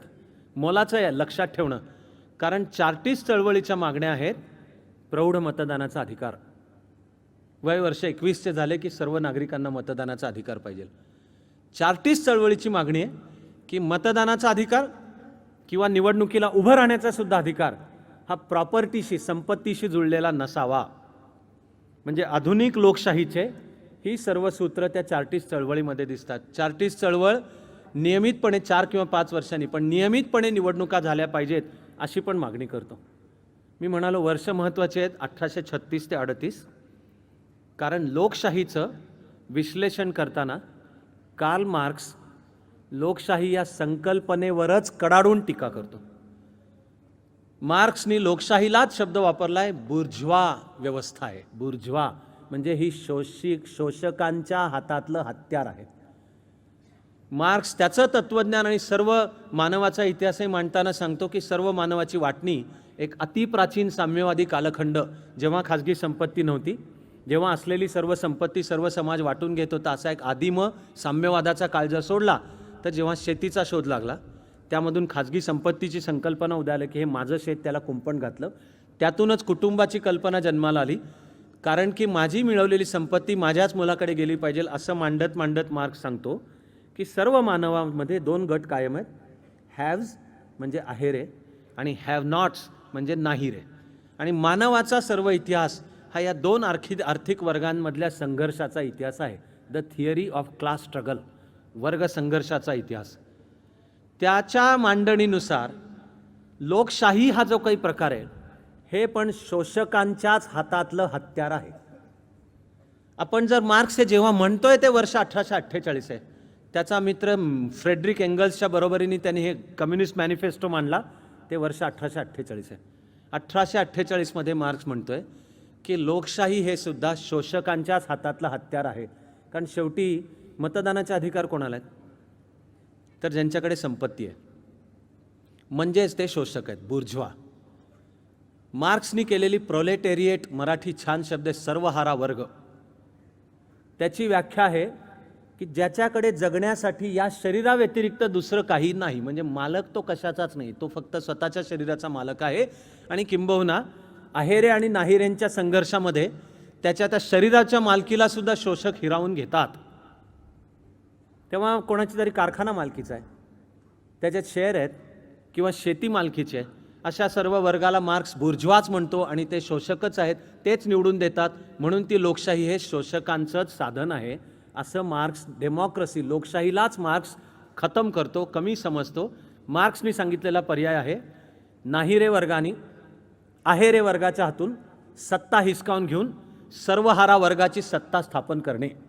उत्पादनाची साधनं, मीन्स ऑफ प्रोडक्शन, आणि उत्पादनाच्या साधनांवरची मालकी, ownership of means of production ताब्यात घेऊन, ती म्हणजे साम्यवादी क्रांती. आणि त्यानंतर सर्व साम्यवादी समाजव्यवस्थेची रचना बनेल आणि and they happily lived ever after असा एक शास्त्रीय समाजवादी युटोपिया मार्क्सनी पण मांडला आहे. त्यामुळे मार्क्स लोकशाही मानतच नाही. मार्क्सनी लोकशाहीला सांगितलेला पर्याय आहे डिक्टेटरशिप ऑफ द प्रोलेटेरिएट, की ते डिक्टेटरशिप. कारण की शोषकांचा वर्ग आपणहून सुखासुखी सत्ता सोडणार नाही, एक तर ती हिसकावून पण घ्यायला लागेल आणि तरी तो पुन्हा ती मिळवायचा प्रयत्न करेलच. म्हणून स्थापन केली पाहिजे ती कामगार वर्गाची हुकुमशाही, सर्वहारा वर्गाची हुकुमशाही. पण हे मार्क्स जेव्हा म्हणत होता त्याच्या 10-12 वर्ष आधी ब्रिटिश लोकशाहीच्या उत्क्रांतीमध्ये ही चार्टिस्ट चळवळ मागण्या करते आहे की वय वर्ष 21 मतदानाचा अधिकार. आणि ती अर्थातच जातपात धर्मपंथ काही न पाहता युनिव्हर्सल ॲडल्ट फ्रँचाईज, सर्वांना मतदानाचा अधिकार. मतदानसुद्धा किंवा निवडणुकीला उभं राहणेसुद्धा याचा कशाचाही संबंध प्रॉपर्टीशी पण असता कामा नये. आपण जरूर म्हणू शकू की तेव्हा काय किंवा आजही लोकशाही अजूनही श्रीमंत वर्गाचीच बटीक आहे. हे म्हणणं फार चूक नाही. आजच्या चित्रामध्ये सुद्धा निवडणुका इतक्या प्रचंड खर्चिक झाल्या आहेत की ते खरंच सामान्य माणसाच्या उसके बस की बात नाही, डोळे फाटतील. ग्रामपंचायतीच्या निवडणुकीमध्ये सुद्धा पाण्यासारखा पैसा वाहतो, वाक्य चुकीचं आहे, कारण हल्ली पाणी नाही तेवढं वाहत. पण डोळे फाटतील एवढा पैसा खर्च केला जातो. नंतर अर्थातच तो भ्रष्टाचाराच्या मार्गाने मिळवण्याच्या पण व्यवस्था आहेत. त्या आजच्या असलेल्या लोकशाहीतल्या त्रुटी जरूर आहेत आणि आपण त्याच्याविषयी बोलणारच आहोत. पण 1836 ही चार्टिस्ट चळवळ मागणी करते तेव्हा मला वाटतं आपल्या लक्षात राहील की भारत देश तर त्यावेळेला पूर्ण पारतंत्र्यात गेलेलाच आहे. 1836चा जर भारत पाहिला तर फक्त पंजाब आणि महाराजा रणजित सिंगचं साम्राज्य अजून ब्रिटिशांच्या ताब्यात गेलेलं नाही आहे. सतलजच्या उत्तर आणि उत्तर पश्चिम, नॉर्थ वेस्ट, इकडे सगळं महाराजा रणजित सिंगाचं साम्राज्य ते 1847-48 खालसा झालं. तेवढं सोडलं तर अक्षरशः काश्मीरपासून कन्याकुमारी आणि कच्छपासून ईशान्येतली पण राज्य म्हणून कोहिमासुद्धा, सगळ्यावर ब्रिटिशांचं साम्राज्य होतं. त्यावेळी ब्रिटिश लोकशाही अधिक उत्क्रांत होण्याचे प्रयोग पण चालू होते. तेव्हा ब्रिटिश तुमच्या माझ्या उरावर 150 वर्ष थैथया नाचले, म्हणजे आपण नाचू दिलं. मी त्यांना नाही दोष देतोय. आपल्यातली आपसातली फाटाफूट, आपल्यातल्या जातीपाती, आपल्यातला राष्ट्रीयत्वाचा अभाव, आपण विज्ञान तंत्रज्ञानाच्या प्रगतीमध्ये मागे पडलो. दरवेळचं जग आणि दरवेळचा मुठभर असलेला आक्रमक 5000 मैलावरनं आला तरी तो जास्ती प्रबळ होता आणि आम्ही एकमेकांचे गळे कापण्यामध्येच गुंतलेलो होतो. आम्हाला वाटत होतं जातींचे तरी लढे किंवा प्रदेशांचे किंवा धर्मांचे सुद्धा लढे, याच्यामध्ये वाघाला चूड दाखवून घरात घ्यावा तसं आम्ही शत्रूला घेत होतो. कारण आमच्या शत्रुमित्राच्या व्याख्याच चुकीच्या होत्या, तेव्हाही होत्या, अजूनही त्या सगळ्या संपल्याचं म्हणता नाही येणार आहे. त्या सर्वाचा बरोबर वापर करून ब्रिटिशांनी हा देश ताब्यात मिळवला आणि ले दे के सरासरी वेगवेगळ्या भागात वेगवेगळी वर्ष आहेत, म्हणून आपण सरासरी काढतो की 150 वर्ष तुमच्या माझ्या उरावर नाचले. त्यांनी काय आपल्यावर उपकार केलेले नाहीत. तरी पण हे सत्य आहे की आधुनिक भारतीय लोकशाहीची बीजारोपण या ब्रिटिश कालखंडात झालं. तेव्हा शिक्षणाचा अधिकार सर्वांना पाहिजे हे पण ब्रिटिशांनीच आग्रह धरला. मी हे म्हणत आलोय, ते वाक्य आजच्या 26 जानेवारीच्या पवित्र दिवशी पुन्हा एकदा बोलतोय की आमच्या देशात ज्ञानाचे दरवाजे सर्वांना खुले पाहिजेत हे म्हणायला परक्याचं राज्य यावं लागलं. याबद्दल सर्व भारतीयांनी शर्मेनी मान खाली घालायला पाहिजे आणि ती वर करून जे काम चालू करू ते 21व्या शतकातली नॉलेज सोसायटी, ज्ञानाधारित समाज व्यवस्था, आणि ते ज्ञानाचे दरवाजे सर्वांना खुले, कारण गुणवत्ता सर्वांच्याकडे आहे. गुणवत्तेचा मक्ता कुणाही विशिष्ट जात पात धर्मपंथ यांना दिलेला नाही आहे. अरे तू तुझी गुणवत्ता ओळख आणि तुझ्या क्षेत्रामध्ये उत्तमता आणि प्रतिभा मिळव, असे समाज घडवण्याच्या कामाला लागलं पाहिजे. पण मला शरम वाटते हे सांगतोय, माझं म्हणणे सगळ्यांना वाटली पाहिजे की ज्ञानाचे दरवाजे सर्वांना खुले झाले पाहिजेत हे म्हणायला माझ्या देशावर ब्रिटिशांचं राज्य आलं. एक भीमराव रामजी सकपाळ शिकू शकला कारण ब्रिटिशांचं राज्य होतं. Shame on us. आता काही इतिहासतज्ञ मांडतात की दक्षिणेमध्ये जातपात न पाहता सर्वांना सर्व शिक्षणाचे, अगदी त्यातल्या संस्कृत शिक्षणाचे सुद्धा दरवाजे खुले होते असं दक्षिणेतलं मांडतात आणि त्याचा जरूर आणखीन अभ्यास करू. पण ब्रिटिशांचं राज्य आलं नसतं तर भीमराव रामजी आंबेडकर आधी संकपाळ वडिलांनी लष्करात होते म्हणून आडनाव सुभेदार घेतलं, शाळेत जाऊ नसते शकले.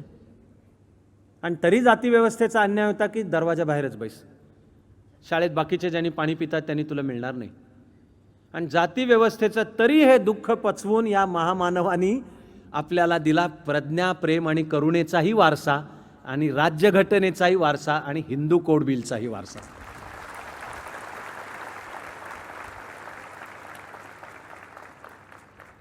तेव्हा मुळामध्ये डिस्ट्रिक्ट लोकल बोर्ड म्हणजे आत्ताच्या जिल्हा परिषदांचं पूर्वरूप आहे, ते ब्रिटिशांनी स्थापन केले. ग्रामपंचायतींची पुन्हा सुरुवात ती ब्रिटिश काळात झाली. त्यानुसार जिल्हा परिषदा म्हणजे डिस्ट्रिक्ट लोकल बोर्ड आणि स्थानिक स्वराज्य संस्था म्हणजे नगरपालिका, नगर परिषद हे ब्रिटिश काळामध्ये चालू झालं. मग 1885च्या काँग्रेसच्या स्थापनेनंतर भारतीयांच्या राजकीय अधिकारांसाठी आम्ही अर्जविनंत्यांचं राजकारण करू असं जरी तत्कालीन काँग्रेस म्हणत होती, तरी क्रमाक्रमाने विचारविनिमयाद्वारा हे होऊ शकत होती प्रक्रिया की व्हायसरॉयला काँग्रेसचं प्रतिनिधिमंडळ भेटून मागण्या करू शकत होतं. स्पर्धा परीक्षासुद्धा सुरू ब्रिटिशांनी केल्या. ते त्यावेळचं रॉयल सर्व्हिस कमिशन होतं. ती स्पर्धा परीक्षा फक्त लंडनमध्ये व्हायची. भारतीयांनी केलेल्या मागण्यांनुसार नंतर ती भारतामध्ये सुद्धा सुरू झाली. आधी फक्त गोऱ्या माणसाला स्पर्धा परीक्षेला बसायला परवानगी होती. भारतीयांनी केलेल्या मागणीनुसार क्रमाक्रमाने भारतीयांना पण परवानगी मिळाली. अफगाणिस्तानची स्वारी, तिबेटची स्वारी, ब्रह्मदेशचं युद्ध या सगळ्यामधनं भारतातनं मिळवलेला पैसा त्या युद्धाला वापरत होते. गोपाळकृष्ण गोखलेंनी त्याला आक्षेप घेतला. ब्रिटिशांना गोपाळकृष्ण गोखलेंचं अर्थशास्त्र मान्य करून कररचनेमध्ये सुद्धा बदल करावे लागले. त्यातला महत्त्वाचा टप्पा 1909 मधले मॉर्ले मिंटो सुधारणा. कारण आता लोकशाहीची बीजरूपत दिसणं चालू झालं भारतात. मतदारसंघ आणि त्यातला अर्थातच ब्रिटिशांनी पाचर पण तिथपासूनच मारली. ती म्हणजे 1909 मध्ये मुस्लिमांना विभक्त मतदारसंघ दिले वेगळे काढून. मुस्लिम मतदार मुस्लिम उमेदवारालाच मतदान करेल. म्हणजे हे ज्याची पुढे परिणती पाकिस्तानमध्ये झालेली आहे. मग 1919 मध्ये मॉन्टेग्यू चेम्सफोर्ड सुधारणा. त्यांचं सर्वात महत्त्वाचं एकच वैशिष्ट्य ते म्हणजे प्रांतांमध्ये द्विदल राज्य पद्धती, डायार्की. म्हणजे आता निवडणुकीद्वारे प्रांतातले प्रतिनिधी निवडून येतील. काही अधिकार त्या निवडून आलेल्या प्रतिनिधींकडे ट्रान्सफर केलेले असतील, तर काही गव्हर्नरकडे रिझर्व केलेले असतील. अशा 2 याद्या तयार झाल्या. त्यावेळेला ब्रिटिश सरकारने पहिल्या महायुद्धाच्याच काळामध्ये जाहीर केलं की क्रमाक्रमाने भारतीयांना अधिक राजकीय अधिकार सुपूर्द करत एक दिवशी भारतामधून निघून जाणे हे आमचं भारतातल्या राज्यकारभाराचं आमचं उद्दिष्ट आहे. त्याला अनुसरून पुढे सायमन कमिशन, त्याला विरोध, सविनय कायदेभंगाची चळवळ. भारताला तेव्हाच हे क्लिअर आहे की स्वतंत्र भारत हे प्रजासत्ताक गणराज्य असेल. 26 जानेवारी 1950 पासून नाही सुरू झालं, 26 जानेवारी 1930 पासून चालू झालं. सविनय कायदेभंगाच्या चळवळी जेव्हा पूर्ण स्वातंत्र्याचा ठराव आधी 1929 मध्ये झाला आणि चळवळ चालू झाली, तेव्हा देशांनी मानलं की आम्ही स्वतंत्र आहोतच आणि असे आम्ही स्वतंत्र प्रजासत्ताक गणराज्य असणार आहोत, लोकशाही. म्हणून 26 जानेवारी, म्हणून घटना समितीने नंतर काम पूर्ण करताना 26 नोव्हेंबर 1949ला पूर्ण केलं. तेव्हा भारताची व्हिजन सर्वसाधारणपणे तेव्हाच क्लिअर होती. पण ब्रिटिशांनी सुद्धा मग 1935चा भारत सरकारचा कायदा आणला, त्यामध्ये द्विदल राज्य पद्धती केंद्रात पण आली आणि प्रथमच प्रांतिक विधानसभांच्या थेट निवडणुका झाल्या. त्या 1937 मध्ये झाल्या आणि प्रांतिक सरकार लोकांनी मतदान करून निवडून देण्यात आली, हे त्या 1937 मध्ये घडलं. 1937 मध्ये मतदानाचा अधिकार मर्यादित होता. 1937च्या भारताच्या निवडणुकीत उभं राहण्याचे सुद्धा अधिकार मर्यादित, मुख्यतः प्रॉपर्टी संपत्ती असलेल्या वर्गाला होते. पण हे लोकशाहीची क्रमाक्रमाने उत्क्रांती चालू होते. आपण स्वातंत्र्यानंतर केलेला हा निर्णय की स्वतंत्र भारत लोकशाहीच असेल. मी व्यक्तिशः सुद्धा हा निर्णय ज्यांनी केला त्यांचा मी कृतज्ञ असतो हा शब्द वापरतो. मी कृतज्ञ हा शब्द वापरतो. हा फार तीव्र शब्द आहे, हा उथळपणाने वापरायचा नसतो. 1947 मध्ये भारत देश लोकशाहीला तयार होता का, आणि त्यावर वादविवाद जर चालू असले, कोणी म्हणत होते की भारत लोकशाहीला सुसज्ज नव्हता. तो कदाचित नसेलही सुसज्ज. एखादा देश आणि एखादी समाजव्यवस्था लोकशाहीला पोषक आहे का नाही याचा सगळ्यात महत्त्वाचा निकष आहे की तो सुशिक्षित समाज आहे का, तो समतावादी म्हणजे एगॅलिटेरियन समाज आहे का, तो एकसंधता त्याच्यात आहे का.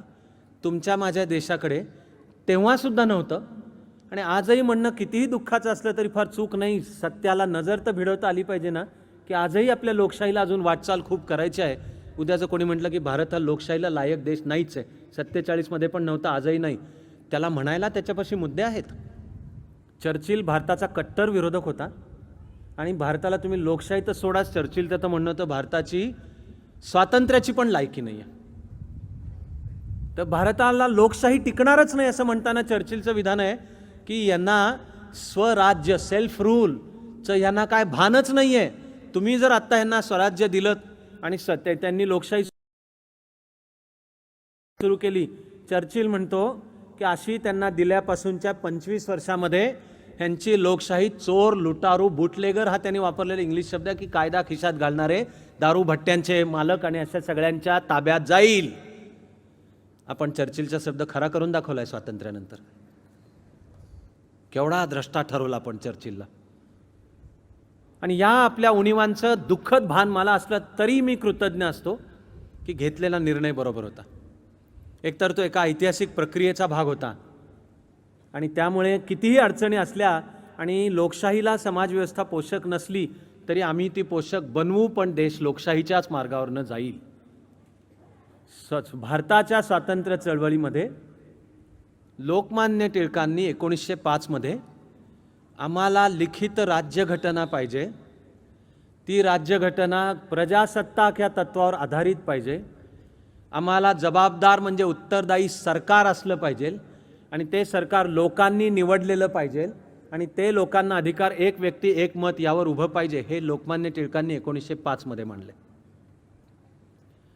फारच जर कावीळ कोणाला झालेली असेल तर त्यांना आवडणार नाही, पण त्यांच्या आवडीनिवडीने काय ठरत नाही. स्वातंत्र्यवीर सावरकरांनी सुद्धा स्वतंत्र भारताचं चित्र मांडताना सांगितलंय की एक व्यक्ती एक मत यावर आधारित प्रजासत्ताक स्वतंत्र भारत असेल, हेच सावरकरांनी मांडलेलं आहे. घटना समितीचं सुद्धा जेव्हा काम चालू होतं तेव्हा सावरकर स्वतः घटना समितीवर नव्हते, पण त्यांचे जे कोणी सहकारी होते, श्यामाप्रसाद मुखर्जी घटना समितीवर होते, ते त्यावेळच्या हिंदू महासभेचे अध्यक्ष होते, त्यांच्याशी सावरकरांचा पत्रव्यवहार आणि भेटीगाठी होत्या. लोकशाहीच्या प्रत्येक निर्णयाचं सावरकरांनी स्वागत केलेलं आहे. माझा आजचा मोठा विषय तो नाही आहे, पण द वीक आणि असं अनेक तऱ्हांचं जे विकृतीकरण चालतं, विरोध मी समजू शकतो, तीच लोकशाही आहे, पण मांडायचे मुद्दे अभ्यास करून तरी मांडलेले असायला पाहिजेत. आधी डोळ्याला चष्मा लावायचा कशाची तरी झालेली कावीळ आणि त्यातून असं विकृतीकरणच करून काहीतरी अशी पुस्तक एक दिल्लीतले प्राध्यापक आहेत त्यांनी लिहिलं आहे, मराठीमधले त्यांनी लिहिलं आहे. मी तर म्हणतोय त्यांचा सावरकरांचा सुद्धा अभ्यास असत नाही, पण फक्त आधी असलेली कावीळ आणि त्यानुसार असं ट्विस्ट करून वेडवाकडं करूनच ते मांडायचं, विकृत करून. त्या सावरकरांनी पण स्वतंत्र भारत, एक व्यक्ती एक मत, अगदी स्पष्ट शब्दात सांगतोय की भारतीय मुस्लिमांना सुद्धा काहीतरी हाकलूनच द्या वगैरे टाईपचं सावरकर सांगत नाहीत, किंवा मुस्लिमांना मतदानाचा अधिकार देऊ नका, डिस एनफ्रँचाइज असं म्हणत नाही आहेत सावरकर. ते जे थोर विचारवंत शेषराव मोरे यांची अधिक अभ्यासासाठी जाणकारांनी पुस्तकं वाचावीत, ते माझे उत्तम मित्र आहेतच, पण सावरकरांनी सुद्धा मांडलेली व्हिजन स्वतंत्र भारत, प्रजासत्ताक, लोकशाही असेल. भगतसिंग, सुखदेव, राजगुरू यांची विचारधारा समाजवादाचीच होती, पण त्यांनी पण मांडलेली व्हिजन स्वतंत्र भारत हे प्रजासत्ताक, लोकशाही असेल. म्हणून आपल्या घटना समितीने घेतलेला निर्णय पूर्ण विचारांती आहे आणि ती केवढी मोठी क्रांती आहे, कारण आपल्या देशाने एका फटक्यात प्रौढ मतदानाचा अधिकार स्वीकारला. केवढं मोठं पाऊल आहे. जगाला 300, 400, 500, 700 वर्ष उत्क्रांतीची पावलं टाकायला लागली. ब्रिटनला 1215 मॅग्ना चार्टा, पण ब्रिटनमध्ये सुद्धा सर्वार्थाने प्रौढ मतदानाचा अधिकार यायला सुमारे 1960 उजाडलं. आपल्या लोकशाहीचा प्रयोग करायला ब्रिटनला 700 वर्ष मिळाली. एवढी अमेरिका आधुनिक अर्थाने लोकशाही गणराज्य पहिलं, पण त्या अमेरिकेमध्ये सुद्धा वी द पीपल असं थॉमस जेफरसन जोरजोरात म्हणत होता. सगळं ठीक आहे, पण अमेरिकेमध्ये स्त्रियांना मतदानाचे अधिकार नव्हते आणि ब्लॅक्स म्हणजे अमेरिकन समाजव्यवस्थेतले दलित यांना पण मतदानाचे अधिकार नव्हते. 1920च्या दशकामध्ये अमेरिकेमध्ये स्त्रियांची मतदानाच्या हक्कासाठीची चळवळ झाली. तिचं नाव सफरॅजिस्ट. ते आपण आपल्या 7व्या व्याख्यानामध्ये त्याचा आढावा घेणार आहोत. पण ती चळवळ ज्या स्त्रियांनी केली त्यांना मार खावा लागला, तुरुंगात जावं लागलं. भर रस्त्यात लोकांच्या समोर त्यांच्या नवऱ्यांनी आपल्या बायकोला लोकांसमोर तुडवला, पण त्या डगमगल्या नाहीत. त्यातून अमेरिकन महिलांना मतदानाचे अधिकार मिळाले. ते अमेरिकन महिलांना मिळाल्याचे कळाल्यावर ब्रिटिश महिलांनी पण ब्रिटनमध्ये 1930च्या दशकामध्ये चळवळ केली. मग ब्रिटिश महिलांना सुद्धा मिळाला. तरी अमेरिका काय किंवा ब्रिटन काय, महिलांसकट पुरुषांना, ब्लॅक म्हणजे काळे, ब्लॅक यांना मतदानाचे अधिकार नव्हते. ब्रिटनमध्ये पण नंतर मिळाले. अमेरिकेमध्ये तर मार्टिन लुथर किंगला 1960च्या दशकामध्ये आंदोलन करावं लागलं. ती म्हणजे सिव्हिल राईट्स मुवमेंट आहे.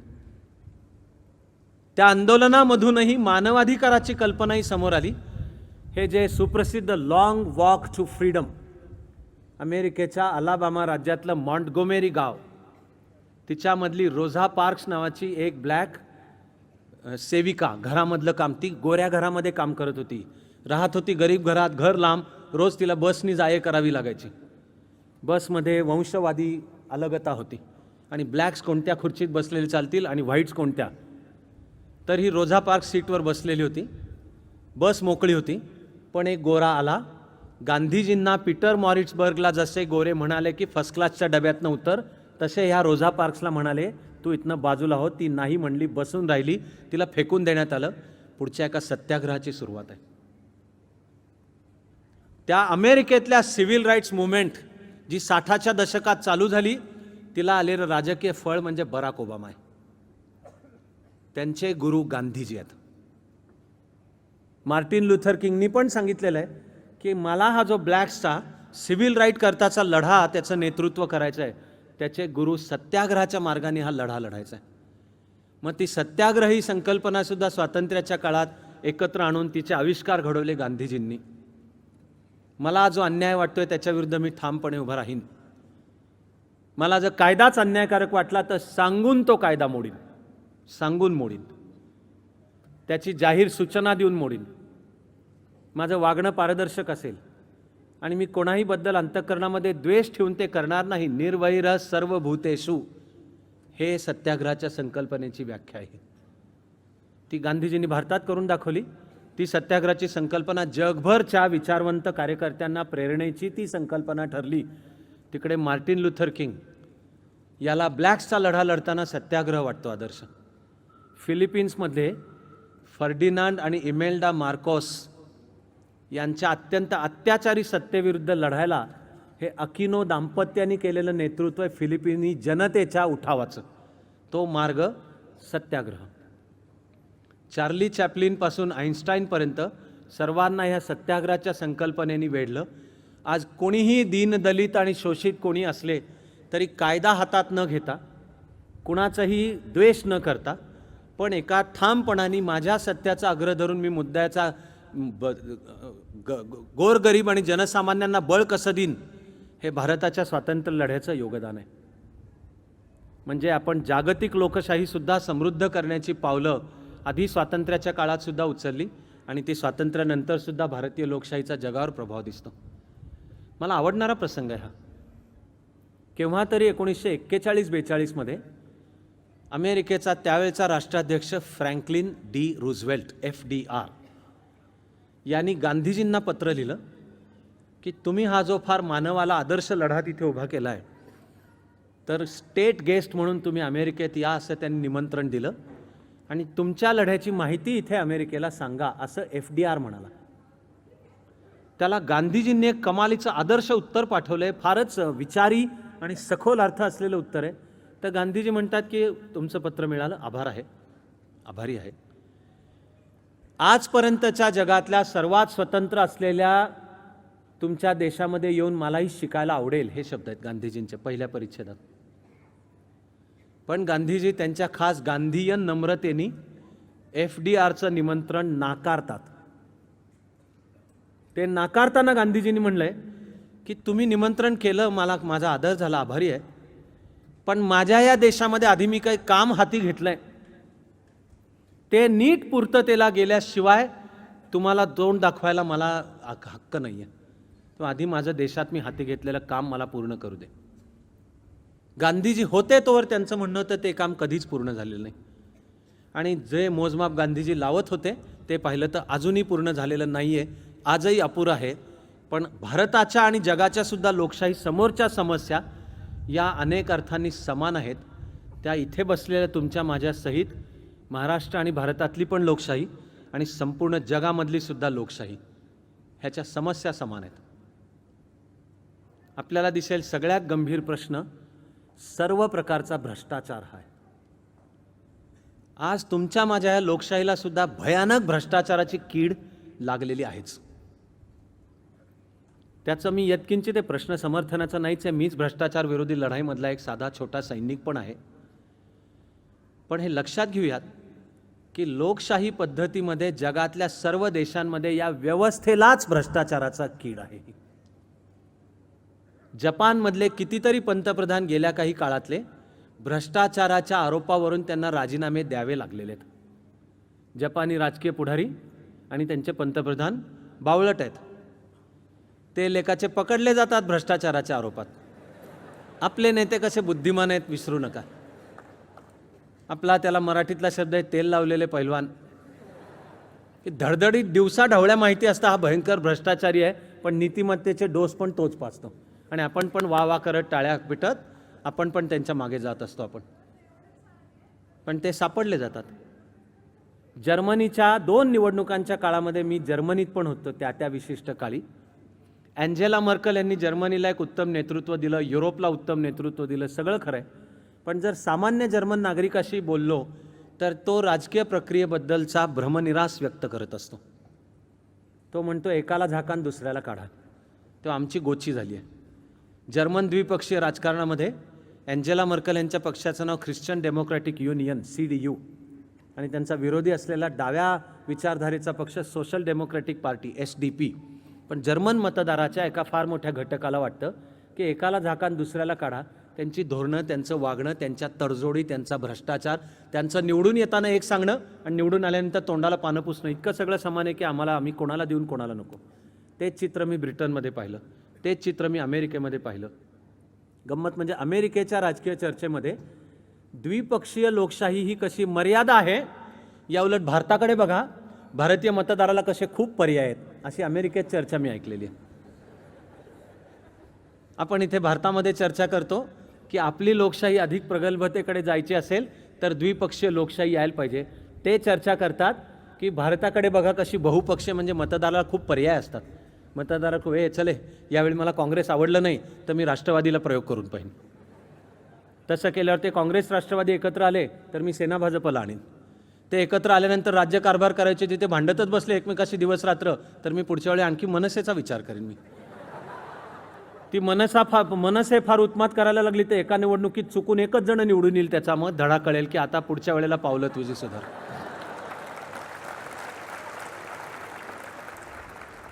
म्हणजे कसे खूप पर्याय आहेत भारताच्या लोकशाही राजकीय सुपरमार्केटमधचं मॉल कसं गच्च भरलेलं आहे मालानी, आणि आपली हातगाडी घेऊन जाताना कुठला जो हवा आहे ते असे डबा आपल्याला भरून त्याच्यामध्ये मग यावेळच्या निवडणुकीचं आमचं बिल फाड तू असं म्हणता येतं.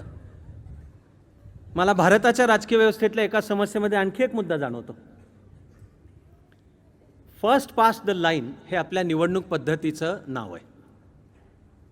म्हणजे निवडणुकीमध्ये कितीही सदस्य उभे राहू शकतात, उमेदवार. मतदान सुद्धा हवं तेवढं लोक करू शकतात, नाही करू शकत, त्याची सक्ती नाही. किंवा नुकताच उच्च न्यायालयाने मतदान सक्तीचं करण्याचा कायदा असंवैधानिक ठरवलेला आहे अजून तरी, आणि अजून पुढचं काय होतंय पाहायचं आपल्याला. पण भारतामध्ये एखादी निवडणूक वैध ठरायला किमान किती टक्के मतदान झालं पाहिजे असं काही बंधन नाही. निवडून येणाऱ्या उमेदवाराला वैध मतांपैकी किमान किती मतं मिळाली पाहिजेत असं पण काही बंधन नाही आहे. तेव्हा हवं तेवढे मतदान करा, हवे तेवढे उमेदवार उभे राहा. ज्यांनी मतदान केलं तेवढ्यांची मतं मोजली जातील. त्यातली जी वैध मतं आहेत त्यात ज्याला सर्वात जास्ती मतं मिळाली तो उमेदवार निवडून आला म्हणून जाहीर केलं जाईल. या सर्वाचं मिळून नाव फर्स्ट पास्ट द लाईन. भारताच्या निवडणुकांचा सरासरी अभ्यास जर केला तर कोणत्याही निवडणुकीमध्ये सरासरी उमेदवार आहेत 5 आणि सरासरी मतदानाचं प्रमाण आहे 55%. म्हणजे तुम्ही गणितात कच्चे असलात तरी तुमच्या लक्षात येईल की 12 मतं मिळवून निवडणूक जिंकणं शक्य आहे आपल्या देशात. याचे परिणाम समाजाला जातीपातींवर तोडण्यामध्ये होतात. मतदारसंघांचा विचार करताना तिकीट कोणाला द्यायचं तर इलेक्टिव्ह मेरिट नावाचा जो राक्षस आपल्या बोडक्यावर बसलाय, पण तो लोकशाहीत अपरिहार्यपण आहे की ह्याची निवडून येण्याची क्षमता. इलेक्टिव्ह मेरिट आमच्या देशामध्ये इलेक्टिव्ह मेरिट कसं ठरतं, पहिला निकष जात, आणि मतदारसंघाची जातीनिहाय रचना काय आहे, कोणती जात बहुमतामध्ये आहे, आपला उमेदवार त्या जातीचा असला तर त्या जातीचे जणू मतदान करतील असा भ्रम. कुठलीच जात किंवा कुठलाच धर्म हा व्होट ब्लॉक नाही. तो वाटणं हा राजकीय नेत्यांचा फार मोठा गैरसमज आहे, पण त्यांची राजकारणाची गणितं त्यावर आधारित असतात. त्यामुळे विशिष्ट मतदारसंघामध्ये समजा जात या अर्थाने मला हे शब्द बोचतातच सगळे, पण तुमच्या माझ्या समाजाचं ते वास्तव आहे. तर समजा एखाद्या मतदारसंघामध्ये मराठा समाजाची बहुमत असेल तर सगळे पक्ष विचार करतात की आमचा उमेदवार मग मराठा समाजाचाच असायला पाहिजे, इकडे लिंगायत समाजाचा असायला पाहिजे, अशीच विचारधारा होते. त्यामध्ये समजा अल्पसंख्याक म्हणजे मुस्लिम किंवा ख्रिश्चन समाजाचा, तर मग त्याला कसा उभा करा, मतं कशी फोडा, कारण सगळं मिळून लक्ष मला 12 मतं मिळवता आली पाहिजेत, 12%. तेव्हा मला माझ्या पाठीशी जर जात ठेवता आली, मग त्यातून जातीपातींच्या द्वेषाचं पण मग राजकारण चालू होतं की माझं जे राजकीय दुकान चालणार आहे ते मला जर माझ्या पाठीशी माझी जात उभी करता आली तर मला काय दुसऱ्यांकडे बघण्याची गरज नाही. चले तुम्ही कोणाला द्यायचं ते मतदान करा. आपला देश जातीपातींवर फुटण्याच्या रस्त्यावर जातो तो आपल्या ह्या राजकीय फर्स्ट पास द लाईन या व्यवस्थेमुळे. हे काही मला काही पहिल्यांदा नव्याने कळलं असं नाही आहे, अनेक थोरथोर माणसांनी पण हे मांडून ठेवलं आहे. त्यांनी जर्मनीकडे बोट दाखवून सांगितलं की जर्मनीमध्ये पहा कशी व्यवस्था आहे तशी आपल्या देशात पाहिजे. जर्मनीमधल्या व्यवस्थेचं नाव लिस्ट सिस्टीम. लिस्ट सिस्टीम म्हणजे जर्मन मतदार उमेदवाराला मतदान करत नाही. निवडणुकीमध्ये जे एक तर फिक्स टेन्युअर म्हणजे दर 4 वर्षाला निवडणुका होतात. जर्मनीमध्ये मध्यंतरी निवडणुकांची व्यवस्थाच नाही. एकदाच घ्यायची वेळ आली. अंजेला मर्केल पहिल्यांदा जेव्हा निवडून आल्या तेव्हा त्यावेळचं सरकार SDP होतं. जर्मनीमध्ये मुदतपूर्व निवडणुका घेणे म्हणजे घटना दुरुस्ती करावी लागते, अन्यथा दर 4 वर्ष. आणि कसंही सरकार कोणाच्याही पक्षाचे किती निवडून आले तरी जर्मन राज्यघटनेमध्ये बंधन आहे की कोणाला तरी एकत्र येऊन सरकार बनवलंच पाहिजे, असं राज्यघटनेचंच बंधन आहे. फिक्स टेन्युअर 4 वर्षांचं. जर्मन राज्यघटनेमध्ये नुसत्या अविश्वासाच्या ठरावाला जागा नाही. जर्मन राज्यघटनेतल्या तत्वानुसार कुणालाही जर सरकारवर अविश्वास ठराव आणायचा असेल तर तो आणताना हे जर सरकार पडलं तर आम्ही कोणतं सरकार आणू असा एक ओळीचा एकत्रच ठराव असावा लागतो की हे सभागृह या सरकारवर अविश्वास व्यक्त करून असे सरकार स्थापन करीत आहे असाच लागतो तो ठराव. याला इंग्लिश नाव आहे constructive vote of no confidence. जर्मनीकडे बोट दाखवून भारतात चर्चा होतात की पहा मतदार पक्षाला मतदान करतो, उमेदवाराला नाही. त्यामुळे पक्षाचा कार्यक्रम, त्याचं ट्रॅक रेकॉर्ड आणि पक्षांनी समजा क्रमांक 1 ते 638 जर्मन बुंडेस्टॅग आत्ताचं नाव, सदस्य 638 आहेत आता. तर प्रत्येक पक्ष नंबर 1 ते 638 अशी त्याची यादी जाहीर करतो, म्हणून त्याला लिस्ट आहे. आणि मतदारांनी मतदान केलं की मतमोजणी होते. ज्या पक्षाला जेवढी टक्के मतं मिळाली त्या पक्षाचे पहिले तेवढे टक्के बुंडेस्टॅगमधले खासदार बनतात. सगळं मिळून नाव लिस्ट सिस्टीम. भारतामध्ये चर्चा चालू होते की ती पहा तशी व्हायला पाहिजे. आपल्या देशात काय होतं, पूर्ण अभ्यासांती एक सारांश मी थोडक्यात सांगतोय. आपल्या देशामध्ये एकूण मतदानापैकी 24% मतं मिळेपर्यंत मतदानाच्या टक्क्यापेक्षा कमी सीटं मिळतात. म्हणजे मतं 7.5% मिळाली म्हणून सभागृहामध्ये 7.5% सीटं नाहीत मिळत, खूपच कमी मिळतात, 2-4 मिळतील. हे 24 पर्यंत चालतं. स्विंग बदलाला सुरुवात 24 पाशी होते. 24 ते 28% मतं मिळवणे याच्यामध्ये दरवेळेला वाढणाऱ्या टक्केवारीबरोबर सीटं पण वाढत जातात. आणि जर त्या पक्षाला 28% मतं मिळणं चालू झालं तर 28% असं कट ऑफ आहे की 28% मतांपाशी सभागृहातले 28% सीटं पण मिळतात. आणि 28 पासून पुढे तर वाढणाऱ्या मतांच्या टक्केवारीपेक्षा सभागृहात मिळणारी सीटांची टक्के वाढत जातात. उदाहरणार्थ स्वतंत्र भारतामध्ये सर्व काळ जेव्हा केव्हा काँग्रेसची सरकार आहेत त्यावेळेला 1984च्या नोव्हेंबर-डिसेंबरमध्ये जे राजीव गांधींचं सरकार निवडून आलं तेवढी एक वेळ सोडली तर कायम काँग्रेस पक्षाला 2/3 बहुमत मिळताना सुद्धा वैध मतदानाच्या 42% आसपासच मतं मिळालेली आहेत. म्हणजे त्याचा एक अर्थ होतो की पार त्यावेळेला पंडितजी आणि इंदिराजींच्या सकट सर्व सरकारांना 2/3 बहुमत पण मिळताना पण देशातले 58% मतदार त्यांच्या बाजूचे नव्हते. ते सूत्र स्टॅटिस्टिक्सच्या अर्थाने आत्ताच्याही सरकारला लागू पडतं, कारण भाजपला 283 सीटं आहेत पण मतदानापैकी सुमारे 30% मतं आहेत. त्यातही जर भाजपने असा एक युक्तिवाद मांडला की सीटं जेवढी भाजपने लढवली त्यात मतदानांचं प्रमाण काय पडतं, तर भाजपने जेवढी सीटं लढवली 2014मध्ये त्याची भाजपची टक्केवारी 40% निघते. पण म्हणजे एकूणाच्या 30 आणि लढवलेल्या सीटांच्या मधल्या 40 घेऊन स्वतःच्या बळावर स्वयंस्पष्ट बहुमत मिळवता आलं. 272चा आकडा मॅजिक फिगर क्रॉस करून 283 पर्यंत जात आलं आहे. ते भारतीय लोकशाहीचं हे वैशिष्ट्य आहे.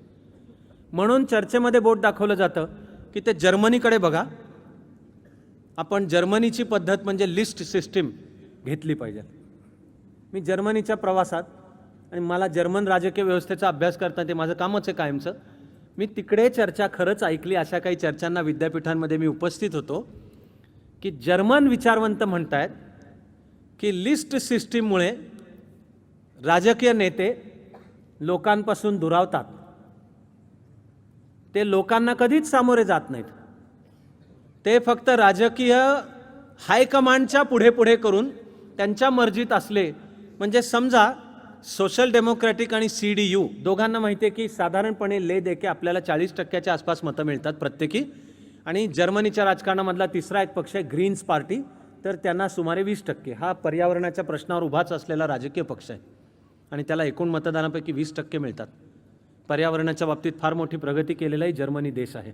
जगासमोर अनेक आदर्श उभं केलेला जर्मनी हा देश आहे. तेव्हा 40-40-20 तर तो पक्ष जेव्हा यादी तयार करेल तर माहिती आहे की यादी जरी 1 ते 638 करणार असलो तरी याच्या 40%नाच संसदेत जायला मिळणार आहे बुंडेस्टॅगमध्ये.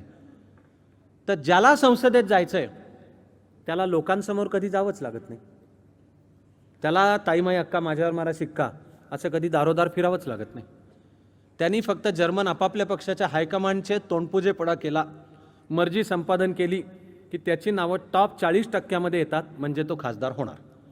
ही चर्चा करून जर्मन राजकीय विचारवंत म्हणतात की यापेक्षा भारताकडे बघा, त्या उमेदवाराला लोकांच्या समोर जावं लागतं. आणि हे पटकन मुद्दा कळल्यासारखं छान असू आलं, याबद्दल मी शासनाच्या वतीने दिलगीर आहे. त्याला असं जो हसला त्याला असं पुढचं दिसलंच पटकन की हीच चर्चा होते. कारण तुम्ही लक्षात घ्या, आपल्या व्यवस्थेच्या कितीही मर्यादा असल्या तरी या देशातला राजकीय पुढारी कितीही पॉवरफुल असू द्यात, भल्यातल्या भल्या राजकीय पुढाऱ्यालाही उशिरात उशिरा 5 वर्षात का होईना एकदा, भले नम्रतेचा खोटा खोटा आवाज असेल पण हॅ करत ताईमाई अक्का माझ्यावर मारा शिक्का जावंच लागतं. हे आपल्या लोकशाहीचं सौंदर्य आहे.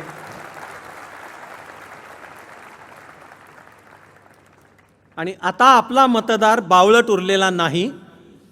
कधी तो होता का ह्याबद्दलही मला शंका आहे. पण आपला मतदार ती ताईमाई अक्का बरोबर त्याला कान पकडून मुर्दा बसवला तुझा, आत्ता मतं मागायला आला, हे आम्हाला असं संकट आलं तेव्हा होता कुठं तू, म्हणून त्याला प्रश्न विचारतातच. पूर आला तेव्हा कुठे होता? ती कोपऱ्यावरची कचरापेटी ओसंडून वाहत होती आणि वास आम्हाला मैलभरपर्यंत मारत होता, तेव्हा कुठे होतास तू? लोकप्रतिनिधी असणं भारतात ही सुळावरची पोळीच आहे. सोपं गोष्ट आहे, तुम्ही समजू नका. या 18 प्रगड समाजाला बरोबर घेऊन पुढे जाणे आणि दरवेळेला तोंडाला पानं पुसत राहणे इतकं सोपं नाही. स्वातंत्र्यानंतरच्या सर्व निवडणुकांचा अभ्यास केला तर दिसेल की दर पुढच्या निवडणुकीमध्ये लोकांनी आधीच्या निवडणुकीतल्या 50% जणांना घरी बसवलेलं आहे, पुन्हा नाही निवडून दिलेलं. आणि लोकांना उत्तरदायी असणे, लोकांच्या अडीअडचणींच्या वेळेला उपलब्ध असणे, आणि ते जर आपण नसलो तर लोक पुढच्या वेळेला किंमत मोजायला लावणार आहेत, ह्याचं नीट भान भारताच्या राजकीय प्रक्रियेमध्ये दिसतं. म्हणजे जणू आजच्या तारखेला आपली लोकशाही काही फार प्रगल्भ आहे असं कोणीच मानण्याचं कारण नाही. आहेत समस्या, त्या प्रत्येक लोकशाहीला असतात, प्रत्येक देशाला असतात, प्रत्येक व्यक्तीला सुद्धा असतात. समस्यांचा सगळा विचार करताना आपण जर कधी म्हणायला लागलो की समस्या विरहित आयुष्य, एक तर असं कधी असत नाही, आणि कोणाला जर वाटलंच तसं काय असेल तर ते आयुष्य जगण्याच्या लायकीचं पण नाही आहे. समस्या आहेत ती आव्हान आहेत, धोका आहे तो मोका आहे, आणि त्याला सामोरं जातानाच माणसातलंही आणि व्यवस्थांमधलंही कर्तृत्व उफाळून येतं. No system can ever be perfect, जसा no man can ever be perfect. आपली सर्वांची वाटचाल परफेक्शनच्या दिशेला, पूर्णत्वाकडे चालू ठेवायची जरूर, पण व्यक्ती किंवा माणूस असा आता परिपूर्ण आहे खरोखर अशक्य प्राय आहे. आता ही परफेक्ट म्हणजे हिच्यात उणीवा नाहीतच, आणि ही सडणार किंवा भ्रष्टवणार नाहीच अशी व्यवस्था डिझाईन करणंच अशक्य आहे. तेव्हा एखाद्या व्यवस्थेचं प्रभावी असणं ही त्या व्यवस्थेचं डिझाईन आणि ती अंमलात आणणारी माणसं कोणती आहेत यावरनं पण ठरतं. याच्या मिश्रणातून त्या व्यवस्थेचं वागणं प्रत्यक्षामध्ये ठरतं. मला 26 जानेवारीच्या पवित्र मुहूर्तावर बाबासाहेब आंबेडकरांचंच एक फार महान वाक्य आहे, कितीही वेळा सांगितलं तरी त्याच्यातला अर्थ संपत नाही. राज्यघटना तयार झाली, आता देशाला ती अर्पण करायची होती. कोणी बाबासाहेबांना विचारलं, how good is this constitution? ही झाली पूर्ण म्हणताय, कितपत चांगली आहे? आंबेडकरांचं उत्तर आहे, this constitution is as good or as bad as the people who would implement it.